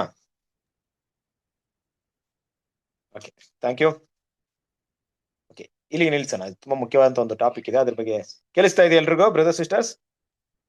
ಕೇಳಿಸ್ತಾ ಬ್ರದರ್. ಸರಿ, ಇಲ್ಲೇನಪ್ಪ ಅಂತ ನೋಡ್ಬೇಕಾದ್ರೆ ಈ ಟಾಪಿಕ್ ತುಂಬಾ ದೊಡ್ಡದಿದೆ, ತುಂಬಾ ಡೀಟೇಲ್ಸ್ ಆಗಿದೆ. ಕೆಲವೊಂದು ಪಾಯಿಂಟ್ಸ್ ಮಾತ್ರ ನೋಡ್ಬಿಟ್ಟು ನಾವು ಇಲ್ಲಿ ನಿಲ್ಸೋಣ. ಏನಪ್ಪಾ ಅಂದ್ರೆ, ಕ್ರಿಸ್ತನಲ್ಲಿ ಪ್ರೀತಿಯ ಸಹೋದರರೇ, ನೋಡ್ರಿ, ಈ ಕ್ರೈಸ್ತ ದೇಶಗಳ ಹಿನ್ನೆಲೆ, ಮಹತ್ವಾಕಾಂಕ್ಷೆ ಮತ್ತೆ ದುರಾಸೆ. ಈ ದುರಾಸೆ ಮಹತ್ವಾಕಾಂಕ್ಷೆ ಒಳಗಡೆ ನಡೀತಾರಂತ ಬಿಸ್ನೆಸ್ ಏನ್ ಬಿಸ್ನೆಸ್ ಮಾಡ್ತಾ ಇದ್ರೆ ಇವರು? ಯಾರಿಗೂ ಗೊತ್ತಿಲ್ಲದೆ ಇರತ್ತಿ ಕೋಟಿ ಗಟ್ಲೆ $1,000,000 ಬಿಸ್ನೆಸ್ ಮಾಡೋಂತ ಉದ್ದೇಶಗಳೇನು? ಅನೇಕ ರಾಷ್ಟ್ರದ ಜೊತೆ ಪೋಪನೋ ಸಂಬಂಧ ಇಟ್ಕೊಂಡು ಮಾಡುವಂತ ಹಿನ್ನೆಲೆ ಏನು? ಇದರ ಒಂದು ಕಾರಣಗಳೇನು? ಇದೆಲ್ಲ ಕೂಡ ದೇವರ ಸತ್ಯವನ್ನ ಉಪದೇಶವನ್ನ ಬೋಧಿಸೋದಕ್ಕ, ಇಲ್ಲ ಬೇರೆ ಏನಾದ್ರೂ ಕಾರಣಗಳಿದೆಯಾ? ಏನ್ ತರ ನಡೀತಾ ಇದೆ ಕ್ರೈಸ್ತ ಪ್ರಪಂಚದಲ್ಲಿ ನಮ್ಗೆ ತಿಳಿದಿರುವಂತ? ಅದಕ್ಕೆ ಹೇಳ್ತಾರಲ್ವಾ, ಅಂಡರ್ ವರ್ಲ್ಡ್ ಅಂದ್ರೇನು? ನಮಗೆ ಕಣ್ಣಿಗೆ ಕಾಣಿಸುವಂತ ವಿಷಯಗಳು ಬೇರೆ, ಕಣ್ಣಿಗೆ ಕಾಣಿಸ್ತಿರೋಂತ ವಿಷಯಗಳು ಬೇರೆ. ಅದು ನಮ್ಗೆ ಕಣ್ಣಿಗೆ ಕಾಣಿಸೋದಿಲ್ಲ. ಭಯಂಕರ ಕೃತ್ಯಗಳು, ಜನರು ಹಣವನ್ನು ಗಳಿಸುವಂತ ದೊಡ್ಡ ಸಿಸ್ಟಮ್ಸ್ ಹಿನ್ನೆಲೆ ನಡೀತಿರುವಂತ ಕೆಲಸಗಳಲ್ಲಿ ಪೋಪ್ನ ಕೈವಾಡ ಕೂಡ ಹಿಂದೆ ಇದೆ. ಏನ್ ನಡೀತಾ ಇದೆ ಅವರ ಹಿಂದೆ, ಏನ್ ತಾನೇ ಮಾಡ್ತಾ ಇದ್ದಾರೆ? ಇದೆಲ್ಲ ಕೂಡ ತುಂಬಾ ಡೀಟೇಲ್ ಆಗಿದೆ. ಈ ವಿಷಯ ನನಗೇನೋ ಸ್ಟಡಿ ಮಾಡಿದ್ರೆ ನಿಮ್ಗೆ ಅರ್ಧಂಬರ್ಧ ಆಗ್ಬಿಡುತ್ತೆ, ಮತ್ತೆ ನಿಮ್ಗೆ ಅದು ಕ್ಲಿಯರ್ ಆಗಿರಲ್ಲ ಅಲ್ವಾ? ನೋಡ್ರಿ, ಅದು ತುಂಬಾ ದೊಡ್ಡ ಟಾಪಿಕ್ ಇದೆ. ಮುಂದಿನ ವಾರ ಏನ್ ಮಾಡೋಣ, ದೇವಚಿತ್ತವಾಗಿದ್ರೆ ಅದನ್ನ ನಾವು ನೋಡೋಣ. ಸೊ ಈಗ ನಾವು ನೋಡುವಂತ ವಿಷಯ ಏನಪ್ಪಾ ಅಂದ್ರೆ, ಇದೆಲ್ಲ ನಿಮ್ಗೆ ವಿಶ್ವದ ಚರಿತ್ರೆ ತಗೊಂಡು ಹೋದಾಗ, ಕ್ರಿಸ್ತನ ಪ್ರೀತಿಯ ಸಹೋದರರೇ, ವಿಶ್ವದ ಚರಿತ್ರೆ ತಗೊಂಡು ಹೋದಾಗ ಯೇಸು ಕ್ರಿಸ್ತನ ನಂತರ ಇಲ್ಲಿಯವರೆಗೆ ಪ್ರಪಂಚ ಚರಿತ್ರೆ ನೀವೇನೋ ಓದಿದ್ದೆ ಆದ್ರೆ ಅದು ಸಭೆ ಚರಿತ್ರೆ ಇಲ್ಲದೆ ಚರಿತ್ರೆ ಇರಕ್ಕೆ ಸಾಧ್ಯತೆನೇ ಇಲ್ಲ. ವಿಶ್ವ ಚರಿತ್ರೆನೂ ಅಷ್ಟೇ, ಸಭೆ ಚರಿತ್ರೆನೇ ಎರಡೂ ಒಂದೇ. ಯಾಕಂದ್ರೆ ವಿಶ್ವ ಚರಿತ್ರೆ ಅಡಕವಾಗಿರೋದೆಲ್ಲನೂ ಈ ಒಂದು ಪೋಪ ಸಿಸ್ಟಮ್ ನಡೆದಂತ ವಿಷಯಗಳೇ ಅಡಕವಾಗಿರುತ್ತೆ. ಅದು ಬಿಟ್ರೆ ಬೇರೆ ಚರಿತ್ರೆನೇ ಇಲ್ಲ. ಅವರ ರೂಲಿಂಗ್, ಅವರ ಪವರೇ ಇತ್ತು. ನಮ್ಮ ಭಾರತ ಚರಿತ್ರೆ ಎಲ್ಲ ನೀವು ಏನೋ ನೋಡ್ಬೋದು, ಅಶೋಕ ಇಂದ ಚಂದ್ರಗುಪ್ತ ಮೌರ್ಯದಿಂದ ಅಲ್ಲಿಂದ ಕೆಲವೊಂದು ಇವ್ರು ಇಷ್ಟೇ ವಿಷಯಗಳು ನೋಡ್ಬೋದು. ಆದ್ರೆ ಇಡೀ ಪ್ರಪಂಚವನ್ನ ಕಂಟ್ರೋಲ್ ಇಟ್ಕೊಂಡಿದ್ದವರು ಏನಪ್ಪಾ ಅಂದ್ರೆ ಈ ಪೋಪ ಸಿಸ್ಟಮ್ ಅಲ್ವಾ? ಹಾಗಾಗಿ ನೀವು ಸ್ಟಡಿ ಮಾಡಿದಾಗ ಏನಾಗುತ್ತಂದ್ರೆ, ಸತ್ಯವೇದದಲ್ಲಿ ಹೇಳಿದಂತ ಪ್ರವಾದಗಳ ಪ್ರಕಾರವಾಗಿ ನಡೀತಾ ಇದೆ ಅಂತ ವಿಷಯಗಳನ್ನ ನಾವು ಅರ್ಥ ಮಾಡ್ಕೊಂಡಾಗ ನಮ್ಗೆ ಏನ್ ಅನಿಸುತ್ತೆ ಗೊತ್ತಾ? ನಿಜವಾಗ್ಲು ನಮ್ಮ ತಂದೆಯಾದ ದೇವ್ರು ಮಾಡಿದಂತ ಪ್ಲಾನ್, ಅದು ಯಾರು ಏನು ಮಾಡಕ್ಕಾಗಲ್ಲ. ನಾವು ಕೂಡ ಆ ಪ್ಲಾನ್ ತಿಳ್ಕೊಂಡು ಆ ಪ್ಲಾನ್ ಪ್ರಕಾರ ನಡೆದ್ರೆ ನಮ್ಮನ್ನು ಯಾರು ಏನು ಮಾಡಕ್ಕಾಗಲ್ಲ. ಕರೆಕ್ಟಾ? ಇದೇ ನಮಗಿರುವಂತ ವಿಷಯ. ನಾವು ಅರ್ಥ ಮಾಡ್ಕೊಬೇಕು ಇದನ್ನ. ಮುಂದಿನ ದಿನಗಳಲ್ಲಿ ನೋಡೋಣ ಎಷ್ಟರ ಮಟ್ಟಿಗೆ ದೇವರು ಹೇಳಿದಂತ ಅಸಹ್ಯ ಕಾರ್ಯಗಳನ್ನ ಮಾಡಿದ್ದಾರೆ, ಏನೆಲ್ಲ ಮಾಡ್ತಾ ಇದಾರೆ. ಇವ್ರು ಮಾಡ್ತಿದ್ದಂತ ಒಂದು ಕ್ರೈಸ್ತ ರಾಷ್ಟ್ರಗಳ ಮಧ್ಯದಲ್ಲಿ ಮಾಡ್ತಿರುವಂತ ಈ ಬಿಸ್ನೆಸ್ ವ್ಯವಹಾರದ ಹಿನ್ನೆಲೆ ಏನು ಅಲ್ವಾ? ಹೊರನೋಟಕ್ಕೆ ಎಲ್ಲರ ಮುಂದೆ ಸಮಾಧಾನ ಅನ್ಕೊಂಡಿರೋರು ಹಿಂದೆ ಇಲ್ಲಿ ಏನೆಲ್ಲ ಮಾಡ್ತಿದಾರೆ ಅನ್ನೋ ವಿಷಯವನ್ನ ಕೂಡ ತುಂಬಾ ಡೀಪ್ ಆಗಿ ಸ್ಟಡಿ ಮಾಡೋಣ. ಸೊ ದೇವ್ರ ತಾನೇ ಈ ಪಾಠವನ್ನ ಆಶೀರ್ವದಿಸಿ ನಾವು ಇಲ್ಲಿಗೆ ನಿಲ್ಸೋಣ. ನೀವು ಈ ಕ್ರೈಸ್ತ ದೇಶಗಳಂದು ಹೇಳಿಕೊಳ್ಳುವವರು ಅಲ್ಲಿಗೆ ಮೇಲೆ ನಿಲ್ಸ್ಬಿಡೋಣ, ಯಾಕಂದ್ರೆ ಅಲ್ಲಿಂದ ನಾವು ಇನ್ನು ಡೀಪ್ ಆಗಿ ಸ್ಟಡಿ ಮಾಡೋಣ. ಓಕೆನಾ? So thank you. ದೇವ್ರು ನಿಮ್ಮನ್ನು ಆಶೀರ್ವದಿಸಲಿ. ಕೊನೆಯದಾಗಿ ನಾವು ಇವತ್ತಿನ ರಾತ್ರಿ ಗೀತೆಗಳನ್ನ ಓದೋಣ. ಓದ್ತೀರಾ?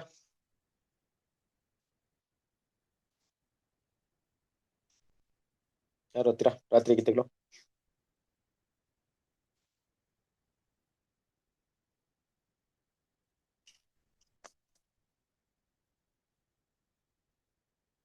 ಯಾರಾದ್ರು? ಓದಿ ಸಿಸ್ಟರ್, ಇವೆಷ್ಟು ಓದಿ.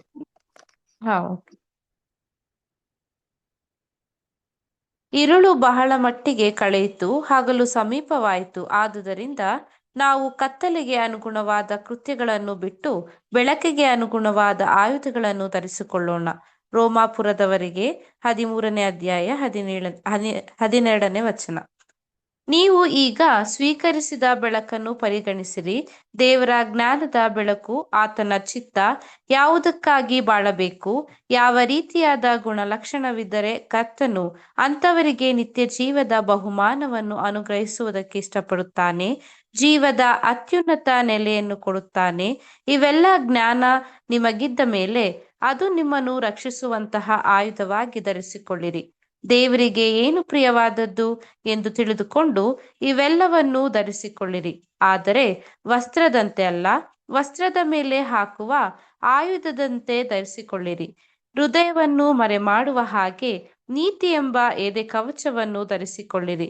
ದೇವರು ಪರಿಗಣಿಸುವುದು ಹೃದಯದ ಶುದ್ಧತೆ ಮತ್ತು ಸಂಪೂರ್ಣ ನಿಷ್ಠೆ ಎಂದು ಅರಿತುಕೊಳ್ಳಬೇಕು. ದೇವರು ನಮಗಾಗಿ ಇದ್ದಾರೆ ಎಂದು ಅರಿತುಕೊಳ್ಳಬೇಕು. ಆತ್ಮನು ಕೊಡುವ ದೇವರ ವಾಕ್ಯವೆಂಬ ಕತ್ತಿಯನ್ನು ಹಿಡಿಯಿರಿ ಮತ್ತು ಅಪೊಸ್ತಲನು ಹೇಳಿದ ಎಲ್ಲ ಆಯುಧಗಳನ್ನು ಧರಿಸಿಕೊಳ್ಳಿರಿ. ಇವೆಲ್ಲವೂ ಸೇರಿ ಬೆಳಕಿನ ಆಯುಧಗಳಾಗಿವೆ. ಹೀಗೆ ಕರೆಯಲು ಕಾರಣವೇನೆಂದರೆ ಅದು ಸತ್ಯದ ಬೆಳಕಿನಿಂದ ಉಂಟಾಗಿದೆ. Thank you brother. Thank you sister. ಕ್ರಿಸ್ತನ ಪ್ರೀತಿಯ ಸಹೋದರರೇ, ಇವತ್ತಿನ ಒಂದು ರಾತ್ರಿ ಗೀತೆಗಳು ತುಂಬಾ ಮುಖ್ಯವಾದಂತ ಒಂದು ಪಾಠವನ್ನು ನಮಗೆ ತೋರಿಸ್ಕೊಡ್ತಿದ್ದೆ. ಹೌದು, ಸಮಯ ತುಂಬಾ ಕಡಿಮೆ ಇದೆ.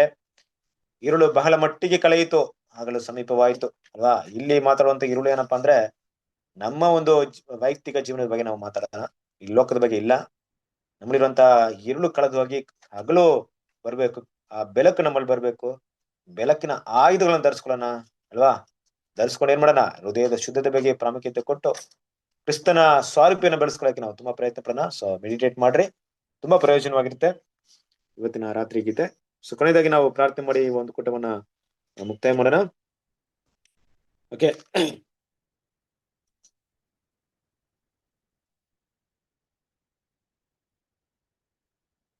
ಸರಿ. ನೀರೋಶ್ ಬ್ರದರ್ ಇದೀರಾ?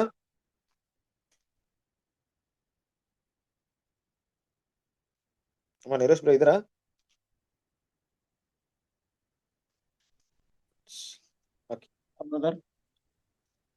ಮೋಹನ್ ರಾಜ್ ಬ್ರದರ್ ಪ್ರಾರ್ಥನೆ ಮಾಡಿ. ಓಕೆ ಬ್ರದರ್, ಕೇಳಿಸ್ತದ ಬ್ರದರ್ ನಮ್ದು ವಾಯ್ಸ್? ಕೇಳಿಸಿದೆ ಬ್ರದರ್ ಓಕೆ. ನಮ್ಮನ್ನ ಹೆಚ್ಚಾಗಿ ಪ್ರೀತಿ ಮಾಡಿದ ಪರಲೋಕದ ಜೀವನ ತಂದೆಯವರೇ, ಮತ್ತೊಂದು ಆರ್ತಿ ನಿನಗೆ ಕೃತಜ್ಞತೆಯನ್ನು ಸಲ್ಲಿಸ್ತೇವೆ. ನಮ್ಮನ್ನು ಈ ದಿನದಲ್ಲಿ ಜೀವಿತರ ಸಂಖ್ಯೆಯಲ್ಲಿ ಎಣಿಸಿ ಸಾಯಂಕಾಲವರೆಗೆ ನಮ್ಮನ್ನು ಕಾಪಾಡಿದಿರಿ, ಆರೋಗ್ಯ ಬಗ್ಗೆ ಕೊಟ್ಟಿದಿರಿ, ನಿಮಗೆ ಸ್ತೋತ್ರ ಮಾಡ್ತೇವೆ. ಈ ಸಂಜೆ ವೇಳೆಯಲ್ಲಿ ಮತ್ತೊಂದು ಆವರ್ತೆ ನಿನ್ನ ವಾಕ್ಯಗಳು ಕುರಿತ ಅನೇಕ ವಿಷಯಗಳನ್ನು ತಿಳ್ಕೊಳ್ಳಿಕ್ಕೆ ನೀವು ಕೊಟ್ಟಂತ ಸಮಯಕ್ಕಾಗಿ ನಿಮಗೆ ಕೃತಜ್ಞತೆಯನ್ನು ಸಲ್ಲಿಸ್ತೇನೆ. ಅವರ ಮೂಲಕ ಉತ್ತಮ ಅಂತ ಸಂದೇಶವನ್ನು, ಉತ್ತಮ ಅಂತ ಪಾಠವನ್ನು ನಮ್ಗೆ ಕೊಟ್ಟಿದ್ದೀರಿ. ಅನೇಕ ಕ್ಷೇತ್ರೀಯ ಕುರಿತು, ಇಂದಿನ ನಡೆದಿರ್ತಕ್ಕಂಥ ಎಲ್ಲ ಘಟನೆಗಳ ಕುರಿತು ಅನೇಕ ವಿಷಯ ನಮಗೆ ಗೊತ್ತಿಲ್ಲದ ವಿಷಯವನ್ನು ಬರೋರಿಗೆ ತಿಳಿಸ್ಕೊಟ್ಟು ಅವ್ರ ಮೂಲಕ ನಮಗೆ ತಿಳಿಸ್ಕೊಟ್ಟಾಗಿ ನಿಮಗೆ ಅನಿಸುತ್ತವೆ. ಈ ರೀತಿಯಲ್ಲಿ ತಂದೆ ದೇವರೇ, ನಿನ್ನ ವಾಕ್ಯಗಳನ್ನು ಸಂಪೂರ್ಣವಾಗಿ ಕಲ್ತ್ಕೊಂಡು ಅದಕ್ಕೆ ನಡಿಲಿಕ್ಕೆ ನಮಗೆ ಸಹಾಯ ಮಾಡು, ಬಲಪಡಿಸಿ ನಡೆಸಿ ಪ್ರಾರ್ಥನೆ. ಅದೇ ರೀತಿಯಲ್ಲಿ ಬ್ರದರ್ ಕುಟುಂಬ ಮಕ್ಕಳನ್ನ ಆಶ್ರಯಿಸಿ ಇನ್ನೂ ಹೆಚ್ಚಾದ ರೀತಿಯಲ್ಲಿ ಬಲಪಡಿಸಿ ನಿನ್ನ ಸೇವೆಯಲ್ಲಿ ಅವ್ರನ್ನ ಇನ್ನೂ ಬಲವಾಗಿ ಉಪಯೋಗಿಸ್ಬೇಕೆಂದು ಪ್ರಾರ್ಥಿಸ್ತೇನೆ. ಸೇರಿ ಬಂದಿರತಕ್ಕಂತ ಎಲ್ಲಾ ಸಹೋದರ ಸಹೋದರಿಯರನ್ನು ಅವರೆಲ್ಲರ ಕುಟುಂಬಗಳನ್ನು ಕೂಡ ನಿನ್ನ ಚಿತ್ತಕ್ಕನುಸಾರವಾಗಿ ನಡೆಸಿರಿ ಅಂತ ಪ್ರಾರ್ಥಿಸ್ತೇವೆ. ಈ ರೀತಿಯಲ್ಲಿ ಇಲ್ಲಿವರೆಗೆ ನಡೆಸಿದ್ರಿ ನಿಮ್ಗೆ ಸ್ತೋತ್ರ. ನಾಳೆ ದಿನದಲ್ಲೂ ಕೂಡ ಇದೇ ರೀತಿಯಲ್ಲಿ ಮತ್ತೆ ನಾವು ಪಾಠಗಳನ್ನು ಕೇಳುವಂತ ಒಂದು ಸದಾವಕಾಶನ ಮಾಡಿಕೊಟ್ಟು ನಡೆಸ್ತೀರ ಎಂದು ನಂಬಿ ಈ ಪ್ರಾರ್ಥನೆ ವಿಜ್ಞಾಪನೆಗಳನ್ನು ನಿಮ್ಮ ಮುದ್ದು ಕುಮಾರನು ನಮ್ಮ ರಕ್ಷಕನು ಒಡೆಯನಾದ ಯೇಸು ಕ್ರಿಸ್ತನ ಹೆಸರಿನಲ್ಲಿ ಪ್ರಾರ್ಥಿಸಿ ಬೇಡಿ ಹೊಂದಿದ್ದೇವೆ ನಮ್ಮ ಪರಲೋಕದ ಜೀವುಳ ನಮ್ಮ ತಂದೆಯ ದೇವರೇ. Amen. Amen. Thank you. Thank you, brother. ಎಲ್ಲರಿಗೂ ನಮಸ್ತೆ. ನಮಸ್ತೆ all brothers and sisters. ಎಲ್ಲರೂ ಆಶೀರ್ವದಿಸಲಿ. ನಮಸ್ತೆ ಬ್ರದರ್. ನಮಸ್ತೆ. ಮೋಹನ್ರಾಜ್, ಪ್ರತಾಪಪ್ಪ ನಮಸ್ತೆ. ನಮಸ್ತೆ. ಎಲ್ಲ ಬ್ರದರ್ ಸಿಸ್ಟರ್ ನಮಸ್ತೆ. ನಮಸ್ತೆ ರೀ. ನಮಸ್ತೆ ನಮಸ್ತೆ ರೀ. ನಮಸ್ತೆ.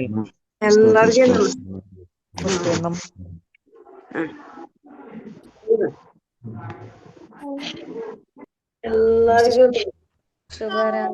ಎಲ್ಲರಿಗೂ ನಮಸ್ತೆ. ನಮಸ್ತೆ ಎಲ್ಲರಿಗೂ. ನಮಸ್ತೆ. ನಮಸ್ತೆ. ನಮಸ್ತೆ. ಶಾಂತ ನಮಸ್ತೆ. ರೇಷ್ಮಾ ತಂಗಿ ನಮಸ್ತೆ. ನಮಸ್ತೆ. ಎಲ್ಲರಿಗೂ ನಮಸ್ತೆ. Good night. ಮತ್ತೆ Take care. Bye. good night, brother. Good night. ಬಾಯ್. Bye. ಬಾಯ್. Good night. Bye bye. Take care. ಬಾಯ್ ಬ್ರದರ್.